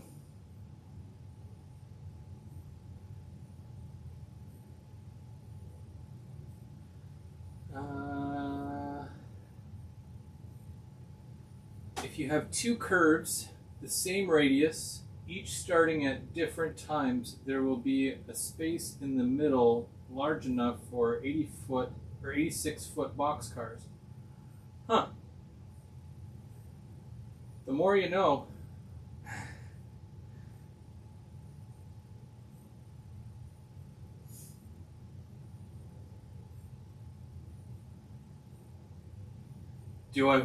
I should wear a body cam while I do this, but like, it would be, you know, constantly shaking and whatnot.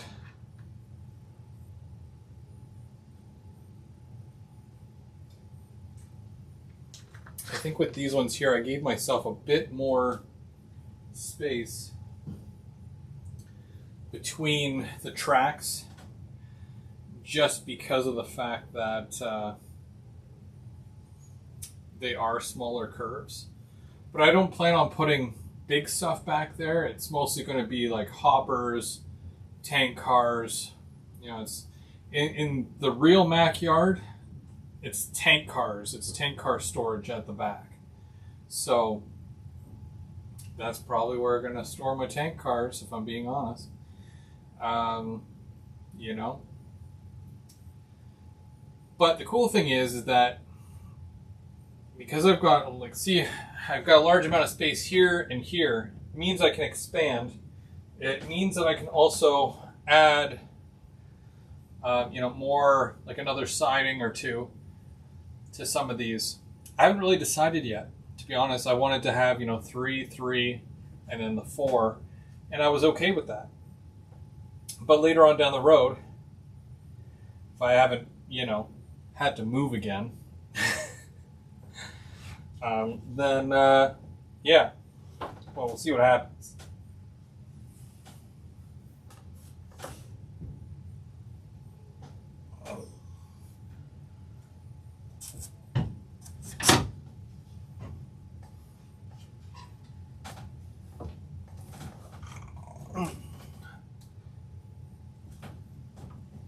Okay. So,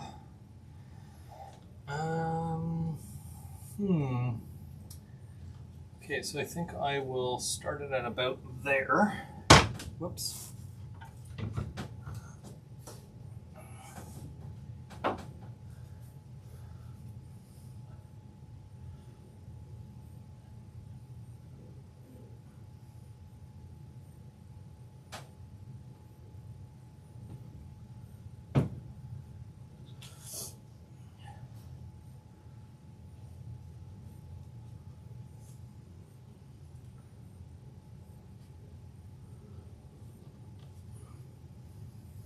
By the way, to me, this is fun. I know I'm like on my layout in a very uncomfortable, position as far as positions go.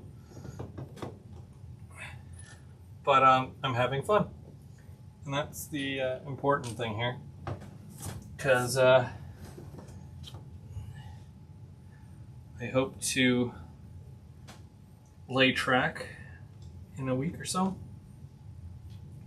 and get more of the layout done. And hopefully trains running and the helix and all that fun stuff. Because as soon as this is done, the helix is next. So get ready for that.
Any more pins?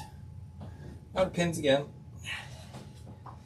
Maybe I should invest in more of those pins. That way, I don't have to keep stopping.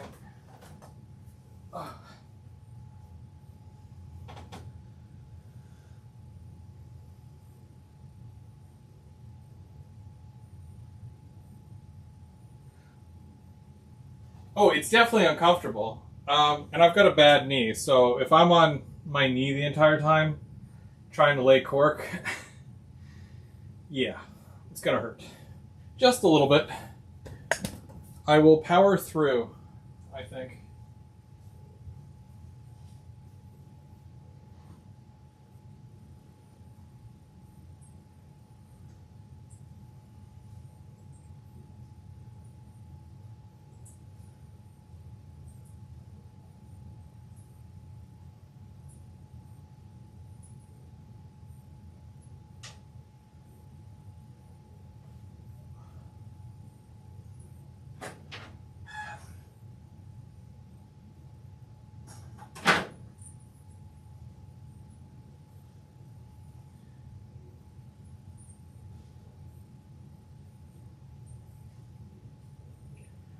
I'll send you a picture, Kris, and you know what I mean. Just keep it in mind for the future. It's a real neat little geometry trick when laying track.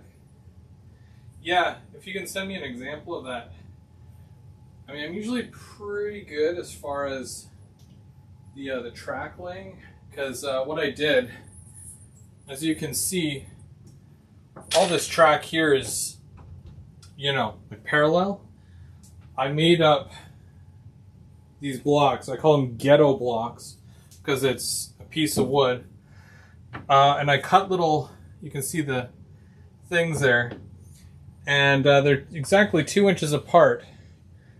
And when I'm laying the track, I slide this along and it goes all the way around. Same thing if I can go here.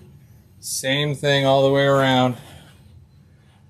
And then up here as well. Same thing around. And that's how I lay, well, it's how I lay track now. But I'm going to be doing the same thing up here, right? So I'm going to lay the track and go around like that. And then add another track and then go around like that. And then I nail it, you know, as I go. And that's how I keep everything, you know, same distance or whatever. Make it look uniform, almost. I wish I had a big creeper. I need one because I got to get under the layout to do the wiring. So I have one in my cart on Amazon. So that's probably what I'm going to get at some point. But until then, I guess I just got to suffer.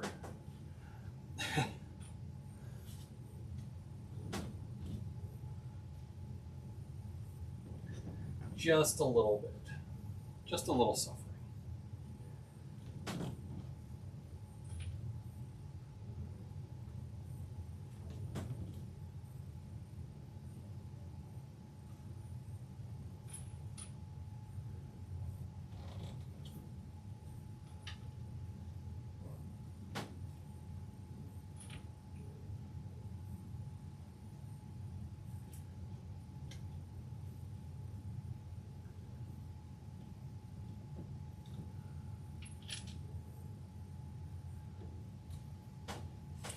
Okay, now that I'm getting closer to this side here, it's a little bit easier. At the same time, it's not. But, you know. And I've still got lots more cork here. I feel like I'm going to have leftover, which is great, because then it's, you know, it'll already be there when I go to do the top section. So there's 2 pieces.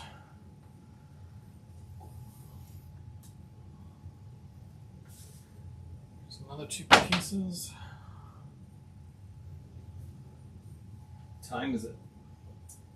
Current time is 10 o'clock. I've been doing this for 2 hours. Oh my gosh, why didn't somebody warn me? Thanks a lot, guys.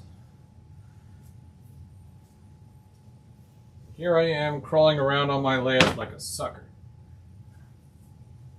Ugh.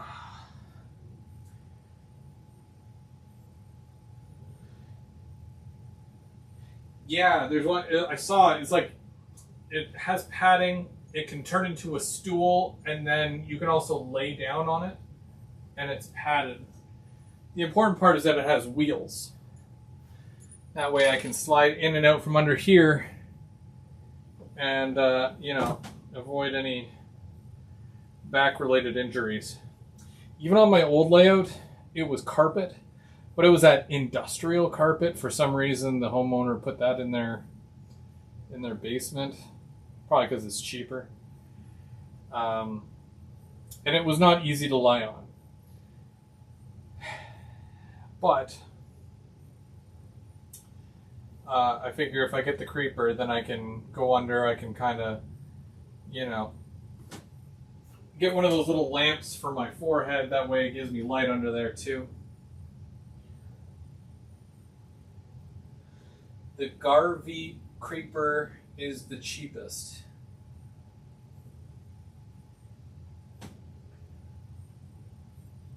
What? No way. I saw one for like, I can't pull it up on my phone here because I'm using that to control my cameras, but $80 on Amazon. And I think it's free shipping as well.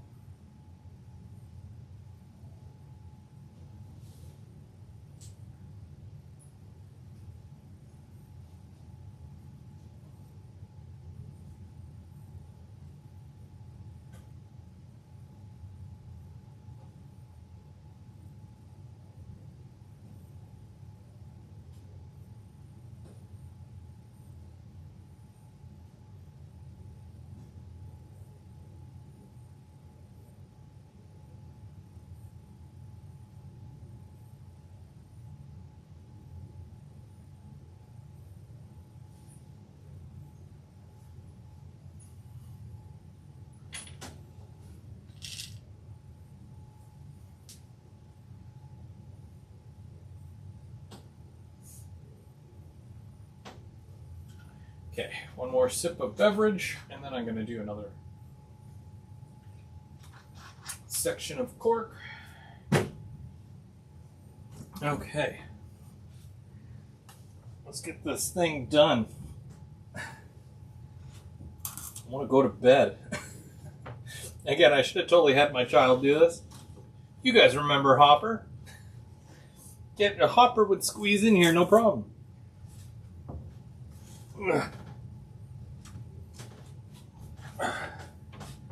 Okay.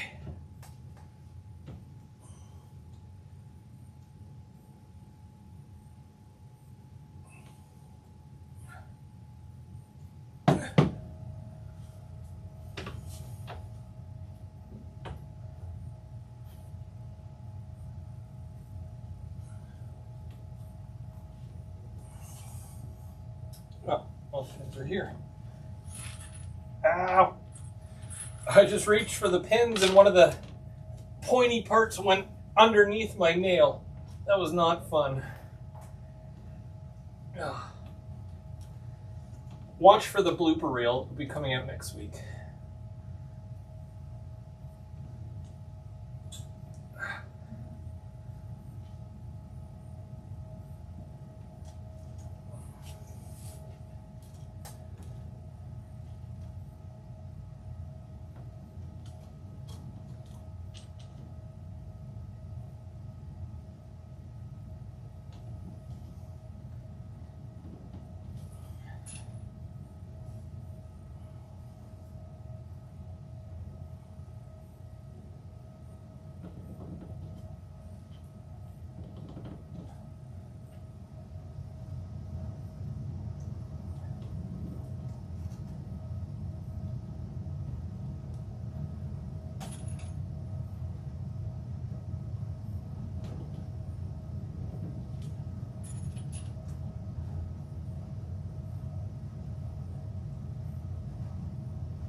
Okay. Now I gotta start another piece. This goes right up against that.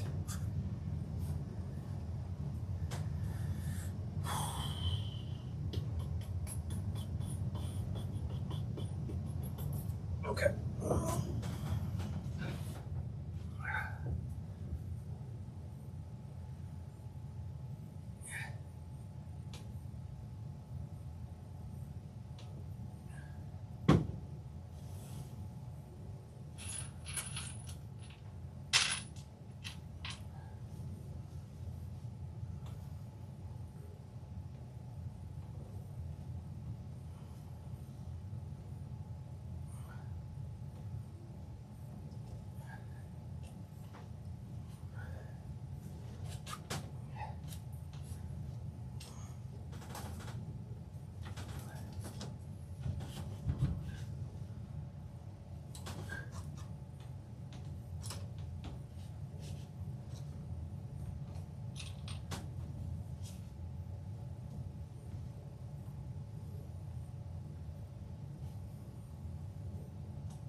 Well, I'm getting there.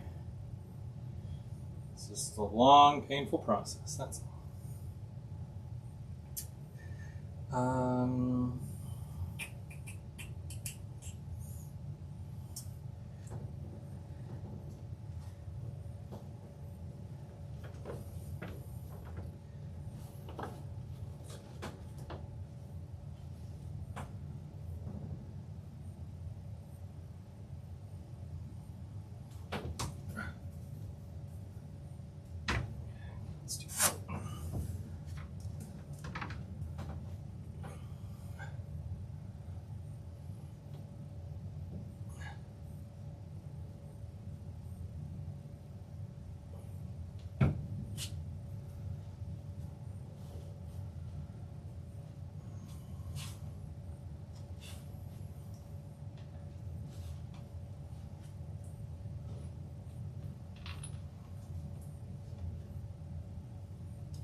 So now because I've got some switch areas here, I'm saving those to last because I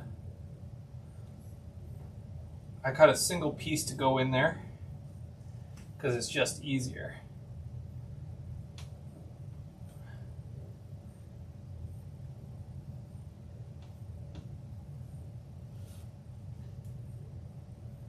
But I don't have to worry about that until like tomorrow or something.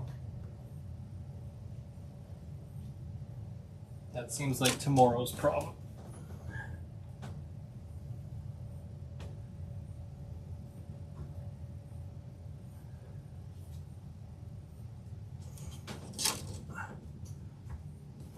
I'm gonna go see about some more pins.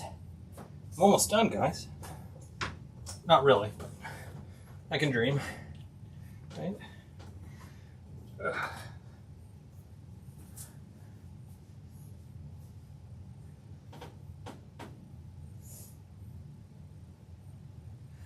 All right, guys, you have yourselves a good one. You got this. I'm trying, Leo. I'm trying. It's difficult. Finding willpower and being able to bend under, get under here and do this stuff. It's painful.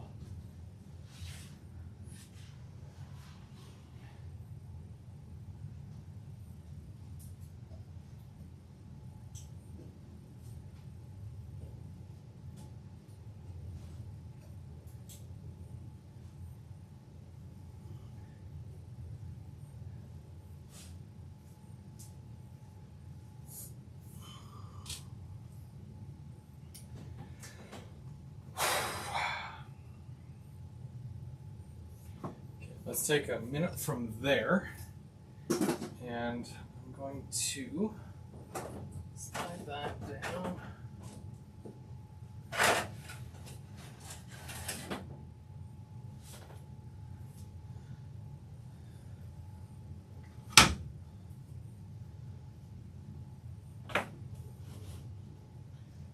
Oh, really? That's going to go all the way there? Jeez.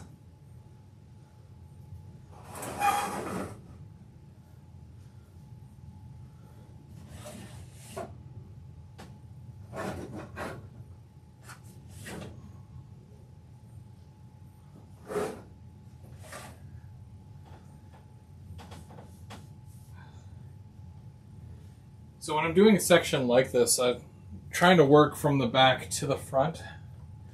Not only do I want to make sure that I've got enough room, but as well, you know, the spacing. Making sure the spacing is good.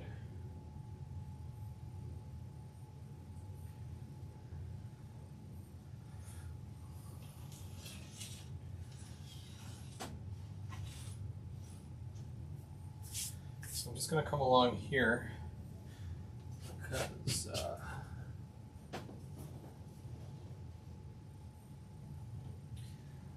that's what I'm doing.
I want to come about here.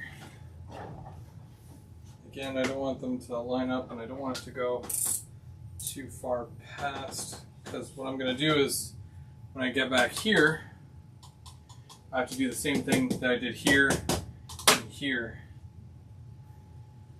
So, cut a smaller piece, just so it makes it around the corner here. Do I have more pins? Yeah, I do. Sorry. Sorry for my reach. Oh.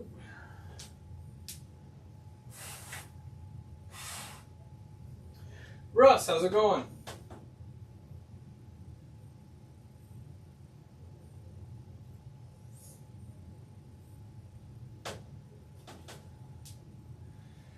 Okay, so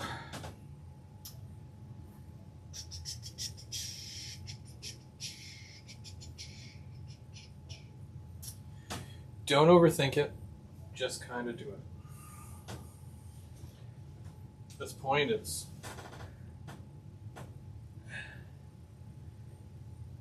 just kind of what I'm doing. Try not to overthink it, just do it. There's times that I can stand here at the layout and then just stare at it. And I'll be staring at it, and it's like, you know, what should I do? What should I do?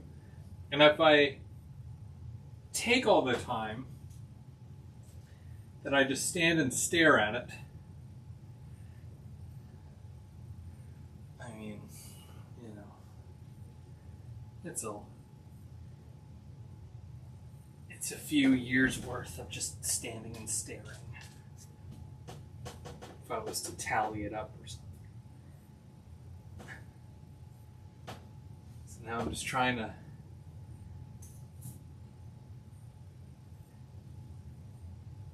stop staring and start doing. Otherwise, nothing's going to get done.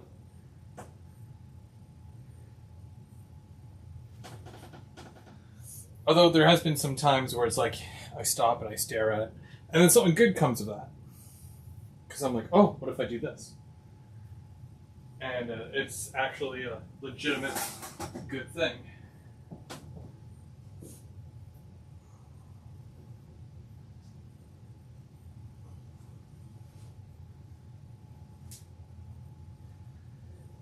But then there's the other times, right, where I'm just staring. It's like if I stare long and hard enough, it'll build itself, right? That's the rule. Is that what they say?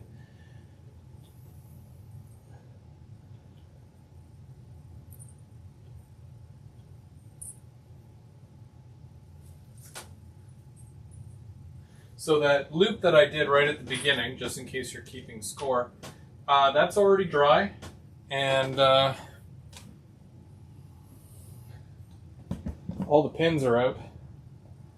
So there's your, almost like a teardrop. It's kind of what it looks like.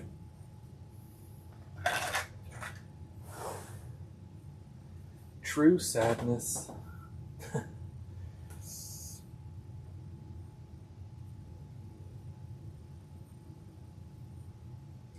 Is that PVA or wood glue? Oh, definitely wood glue. It's Lepage or Lepage. Oh, that's the French side. Carpenter's glue, Pro, high tack. It dries really fast, honestly. Like, because at the beginning of the stream, I did that entire loop, and I pinned it, and now I'm taking all the pins are out now already, and now I'm doing this. So even though I'm not taking all these pins out tonight, by the end of the night, and definitely by the time I wake up tomorrow morning, this will all be dry, so all the pins can come out. But yeah.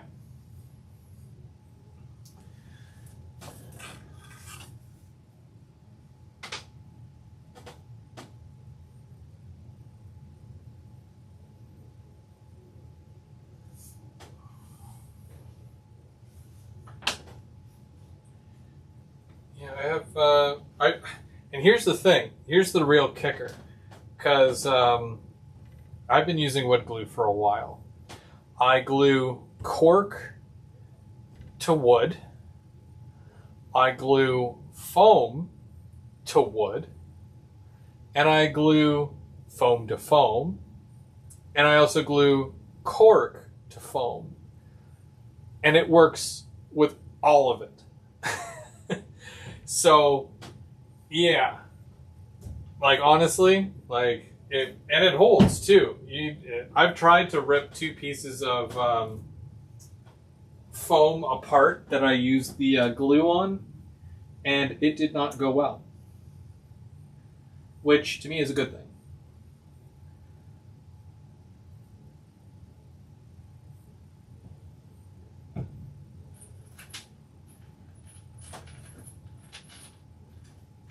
Right?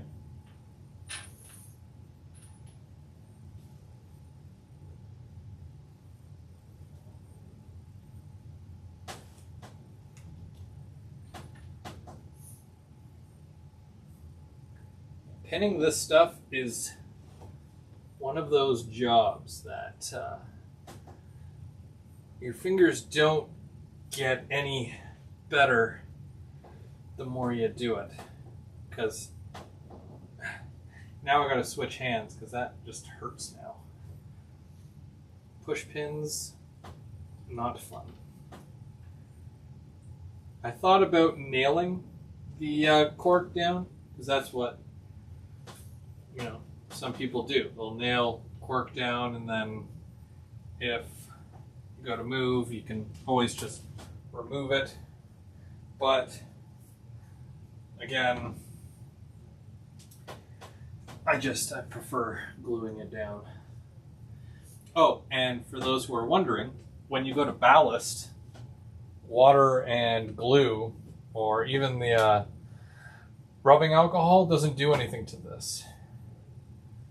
So, yeah, just in case you're wondering.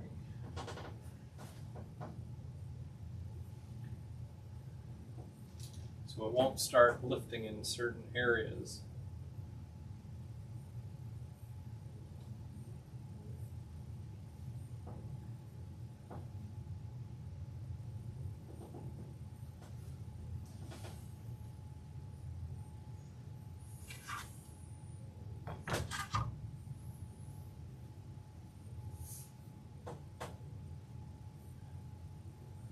Weld bond is great too. Where's that ketchup? I put that stuff on everything.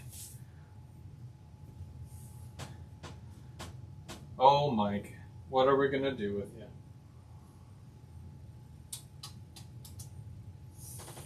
Let's see.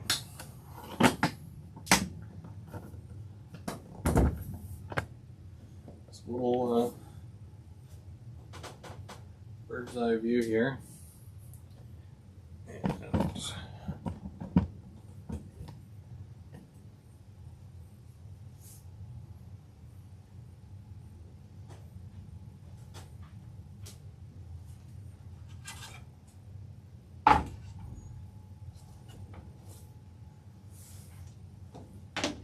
so the good thing here is that even when I finish this, I still have quite a bit of cork. Which should help for any spots I'm missing on the helix, because there's a lot of spots where I had to take up some of the cork just to get the screw out, to be able to remove that piece of helix. So, that being said, I'm pretty excited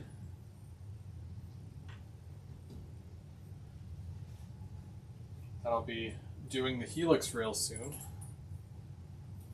because that means I'm one step closer to doing the second level. Yeah, I'll give it a, I've got a sanding block, I'll go over it. I don't, take a power sander to it. I think a lot of it is pretty good. So I don't normally go to town on it. I just minimal stuff here. Minimal. Very minimal.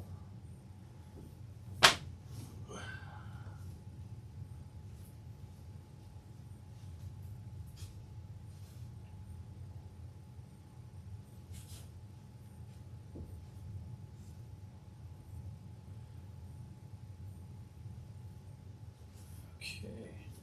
Then it goes to that one. Okay.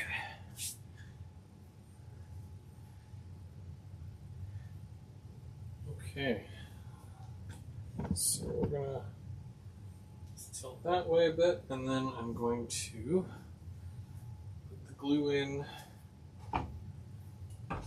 for this, and hopefully I have enough pins to do this piece.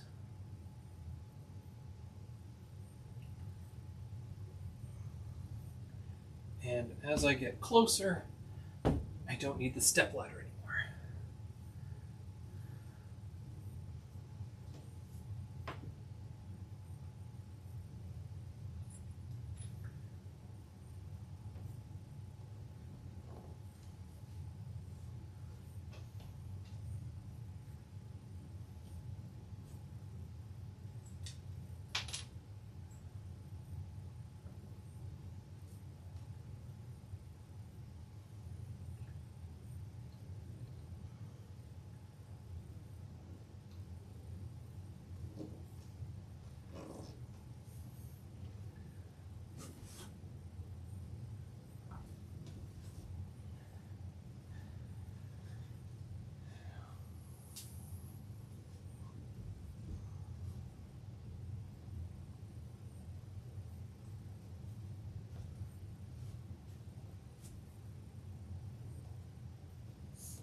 Okay.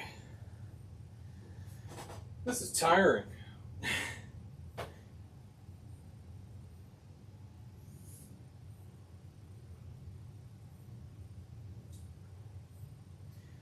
With you reaching, Kris, how are you going to ballast back there? Oh, you'll have to stick around and see. Yeah, that's going to be fun. It'll be interesting for sure. You know, I'm not sure yet. I hope to cross that bridge one day where, you know, ballasting back there will be a thing. Yep. I'm just going to make sure to do it with the ballast from the back to the front, that's all. That's all it is.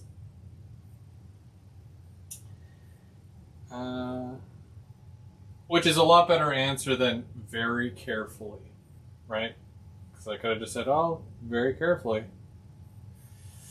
But in reality, yeah, it's going to be quite interesting ballasting at the very back of the layout, which we've established is about 56 inches away, right?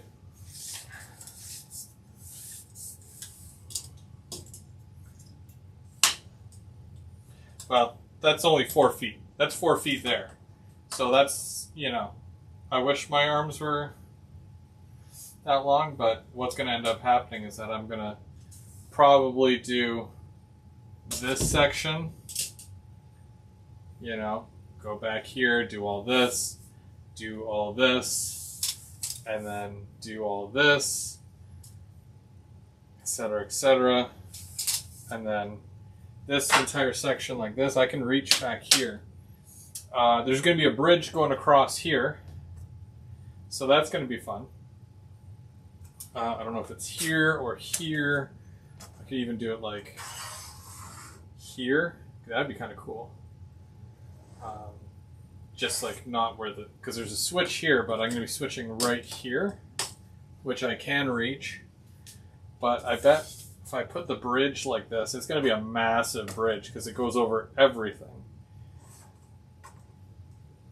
So watch for that.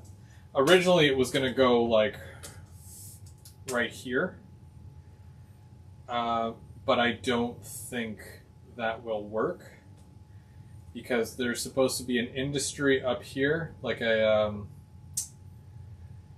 it's like a CN maintenance kind of thing, box cars, drop off stuff, and then it's going to be higher up, so it's not down here. It's going to be like right like that.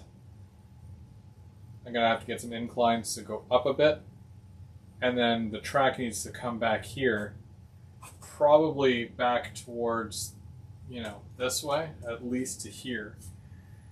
So, yep. So I got to have room for a locomotive to switch it out. Come back and put the cars in and then, or do a runaround thing. We'll see what happens, but that's the plan for there.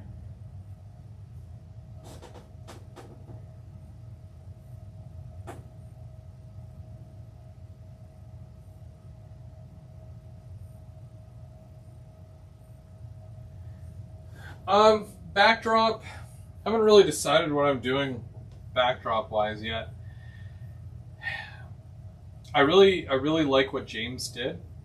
And I think that it's worth getting, you know, some blue paint and just roll it on and create some scenery in the foreground to kind of blend it so that the background just looks like a blue background. He was going to paint mountains and stuff, but there's no real mountains here.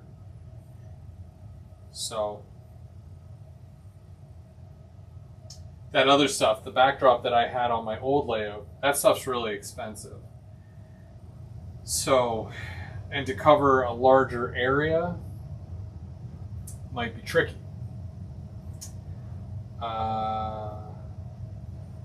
Yeah, because how long is this? So that's 8 and 8 and 8 and 8. So 45. It's about 50. This is a 50-foot long backdrop. So technically, I would only need about 5 because yeah, they're 10 feet apiece. So I could possibly do that, but I don't know if it's worth it.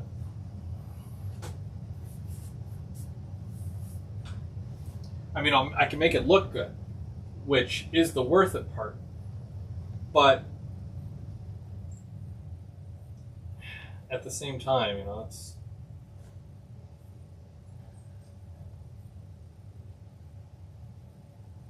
a tough call.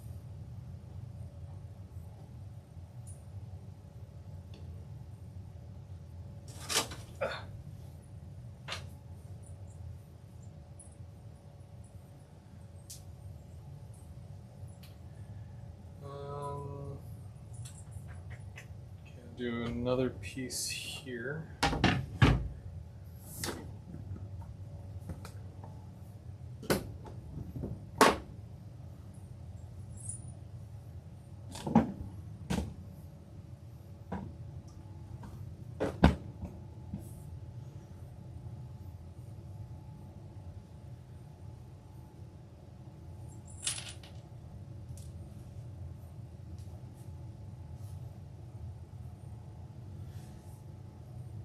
If it wasn't for the fact that this was all curve, I bet I wouldn't need as much of this.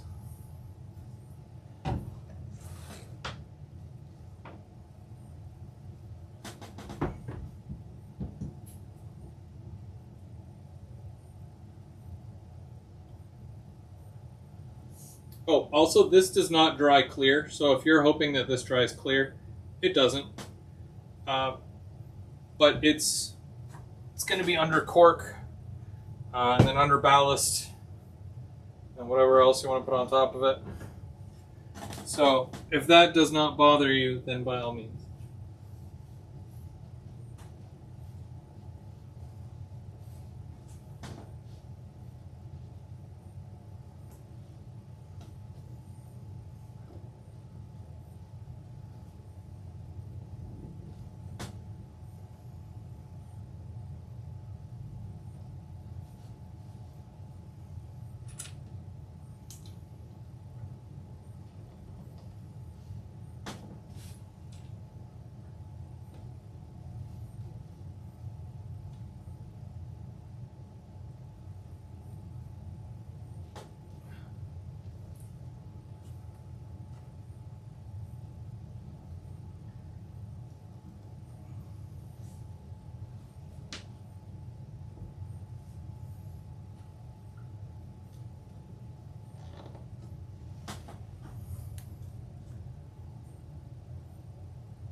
Okay, two pieces of cork done all the way around.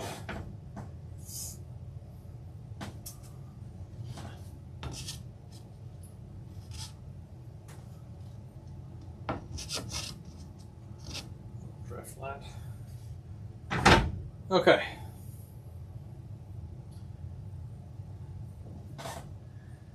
This will give me something to do next week, I think.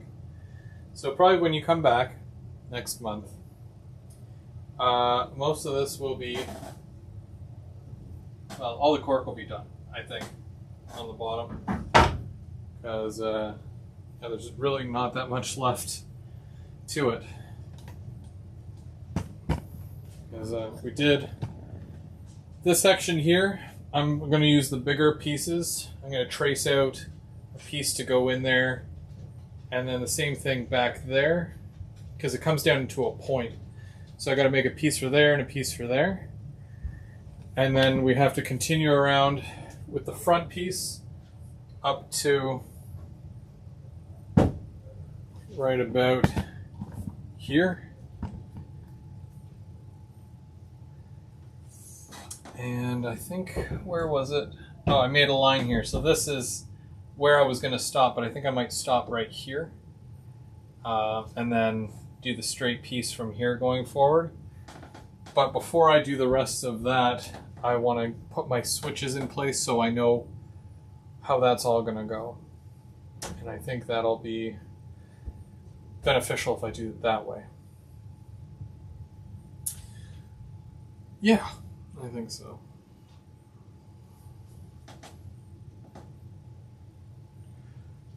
Oh, you want to see that trick? Somebody was like, what if you don't have nails?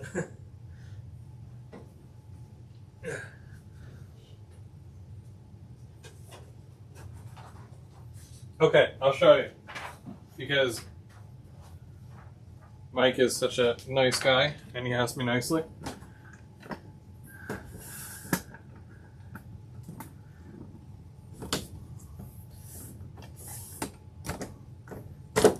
I'm going to bring the camera over so we can get a nice close look at this.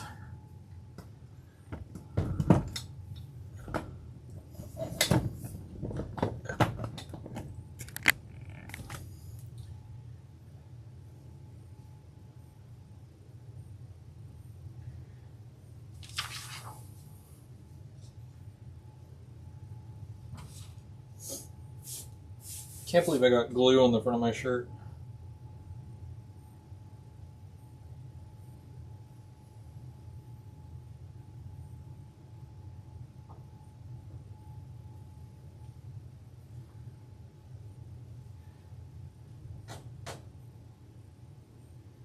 Okay, just waiting to see if it zooms in here.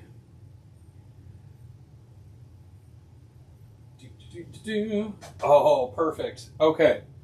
Wow, the picture quality on this thing is amazing. All right. So, normal piece of paper, right? this is where a curved turnout is going to go. If I'm doing this correctly. So, in a section like this, and I don't care if I cut this piece of cork, because it's all going to get used anyways. So typically, you've got your one rail that goes like this, or your one cork and your other cork that goes like this, right? So to have it come in here, you know, you have to cut like a weird angle on that. Wow, I cut that perfectly. How did I do that? Dang, okay. But yeah, so you see what I mean? Where you have to come in and you're almost like overlapping, you know what I mean? So that sucks. I don't like doing that. So what I do is I take a piece of paper like this one, and I'm going to line it up here so that it's just, so the point is right here. And I want to make sure that it's wide enough to cover. So holding it down, I run my nail just right along the edge of the cork on the inside of the cork. So run it right along. Then I do the exact same thing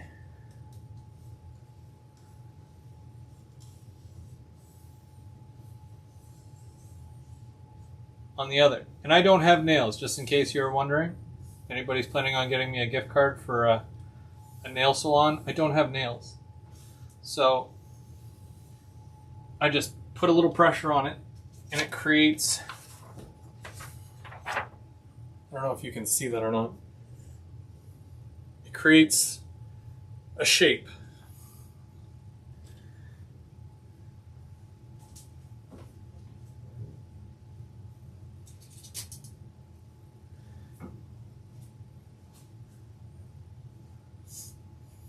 Now, this is me doing this live, by the way. This is not scripted.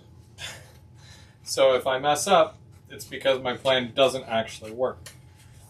So I'm cutting out this piece based off of the line or the scratch that I did on the paper, right? Might need a bit of trimming, but that's okay. Either way. So there's one piece. And it's even better if the piece is curved, because it'll look so much cleaner when you put that curved piece of cork in there. Okay, so this, hypothetically, should fit in there.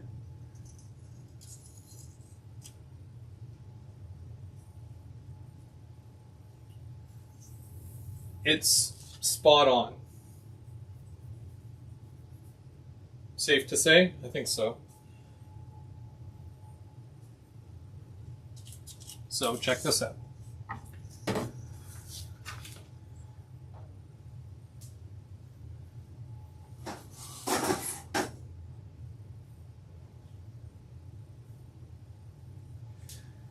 I'm going through my cork pieces here. I just want to see if I've got something. I don't want to waste a huge piece.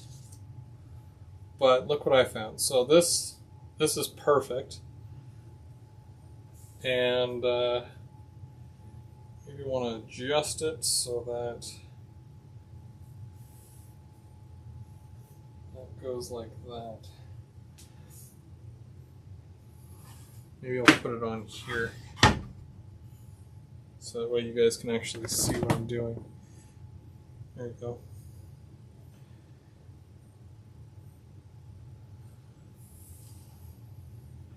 So this is Kris's big brain moment, right? Because it doesn't always happen this way, but and I'm sure there's a better way to do this, but again, this is just how I'm doing it.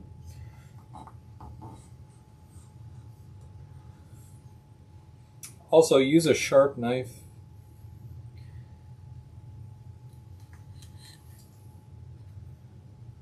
This will avoid dragging of the knife. You don't want to drag it, you want to cut it.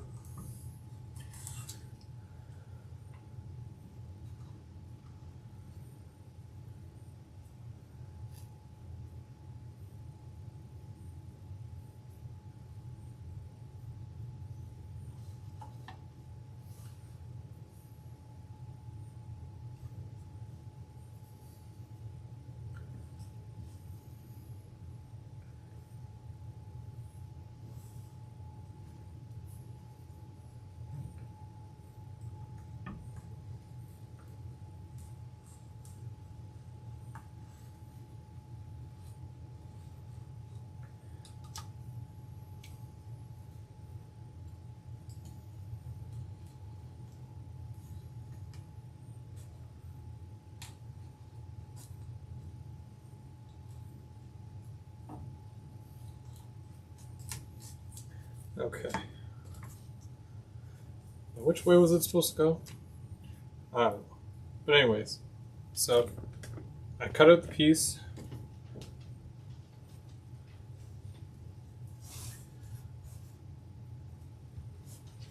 Whoops. Knocked over my thing here. Big reveal, knocks over. So, when you go to put your thing in there, voila. So when I glue that down, which is the next step, where did those little pieces of cork go? Did I lose them already? I'd probably lose my head if it wasn't screwed on properly. Oh, there it is. Okay. So then, all you do is you cut your pieces to line up with that. And then you glue those in place. And it just gives it a lot cleaner looking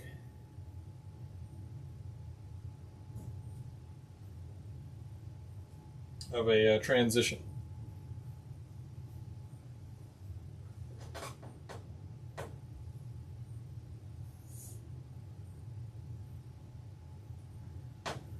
Thanks, Mike. Hopefully that helps to show you kind of, you know, how I do that.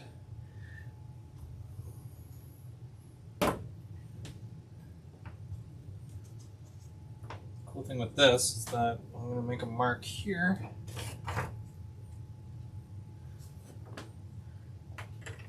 And I'm just going to put some weight on this because I'm not going to waste pins here.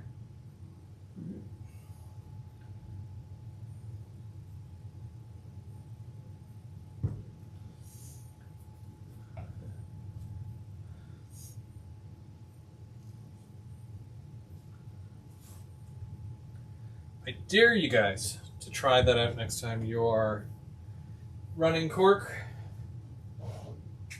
And let me know if that was easy or terrible.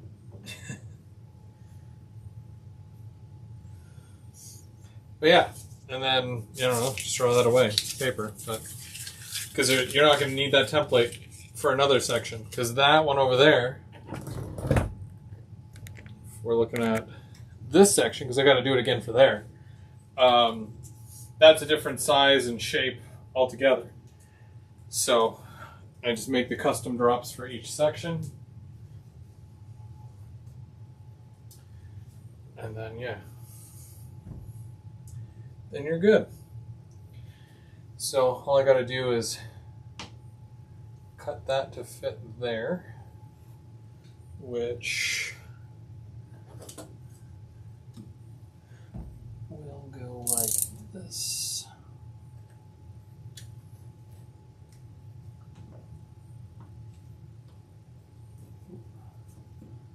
It's this way. And then I just need a piece to run from here all the way up to there.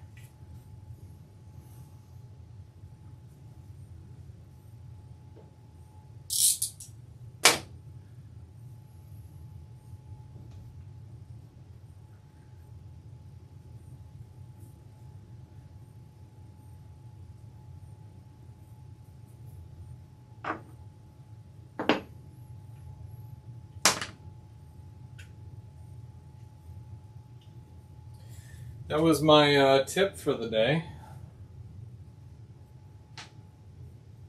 Hopefully it works for you guys. So I know sometimes laying cork, I mean, it sounds easy on paper, but there's those times and you're just like, I don't know, I should have just laid it right down onto the wood.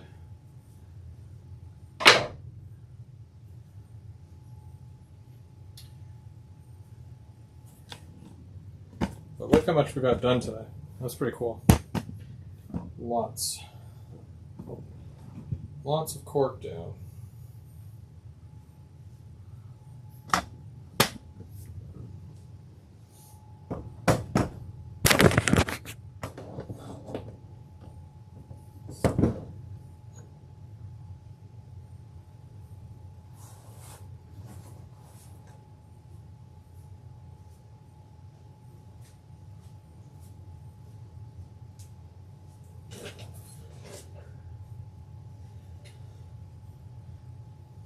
And the reverse loop as well.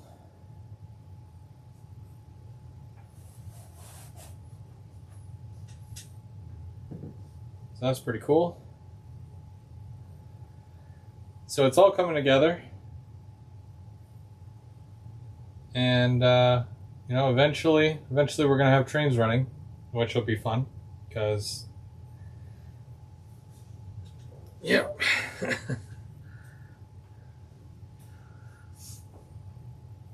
Oh man.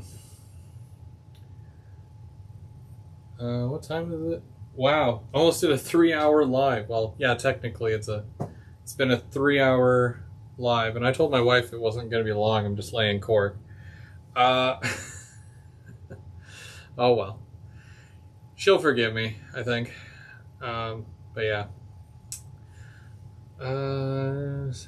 Yeah, nachos. That does sound like a good idea.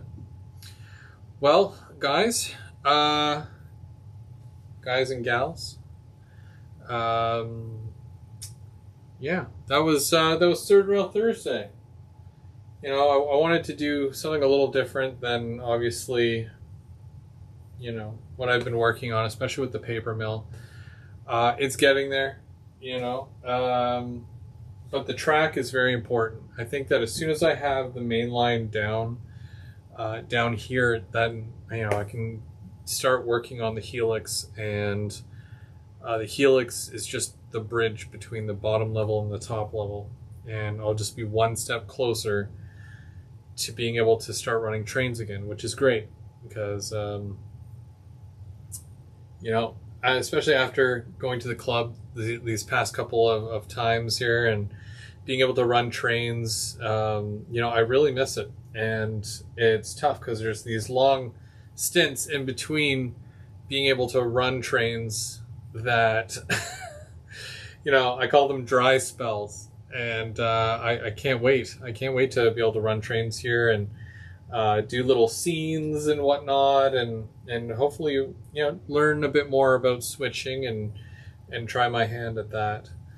I knew that the bottom level would be a little bit quicker than the top, because the top, there's going to be some elevations to it as far as transition wise. So I hope that works out. We'll see.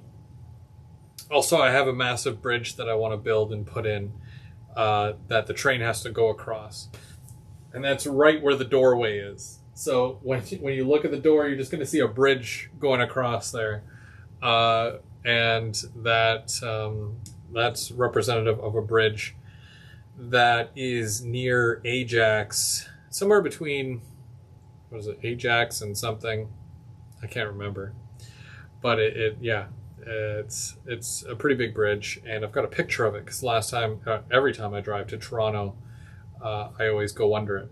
And the last time I went to Toronto, I'm pretty sure that's when CP was on strike, or CN and CP were on strike, something like that. And there was a CP train that was parked going across the bridge. So it was pretty cool to see it just sitting there, not moving, just, you know, hanging out. So that's pretty cool. But yeah, there's it's going to be main lines, so there's going to be a bit more traffic going across it. And I think that's the one thing that my layout is missing right now is a bridge. So hopefully I can at least fit one there, you know. If I can fit the one bridge, I'll be happy. Because it's going to go over tracks. Like this whole yard here, well, maintenance facility, has to go through the wall. And then when it goes through the wall, it's going to go under the bridge that's going over top of it.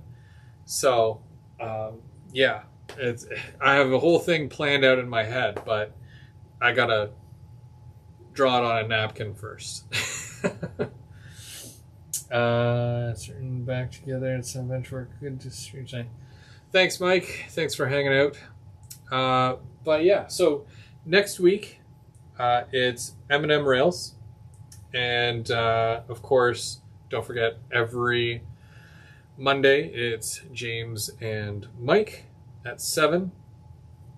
And Saturdays, I've been missing a couple of Saturdays where I normally do a kit build or something. It's that weird time of year where I don't have any kits right now that I can really crack open because I'm not at that point yet. But I've also been focusing more on getting track and switches and stuff like that. So I haven't really bought any kits either. I have some that still need a bit of work, but I'm very indecisive as to what I'm using and where it's going until I actually get to that place on the layout. So if I do a live on Saturday, great. If not, don't worry, it'll pick back up again. I'd also like to do another group build at some point. I just don't have a set date or kit in mind. So hopefully in the near future, though. I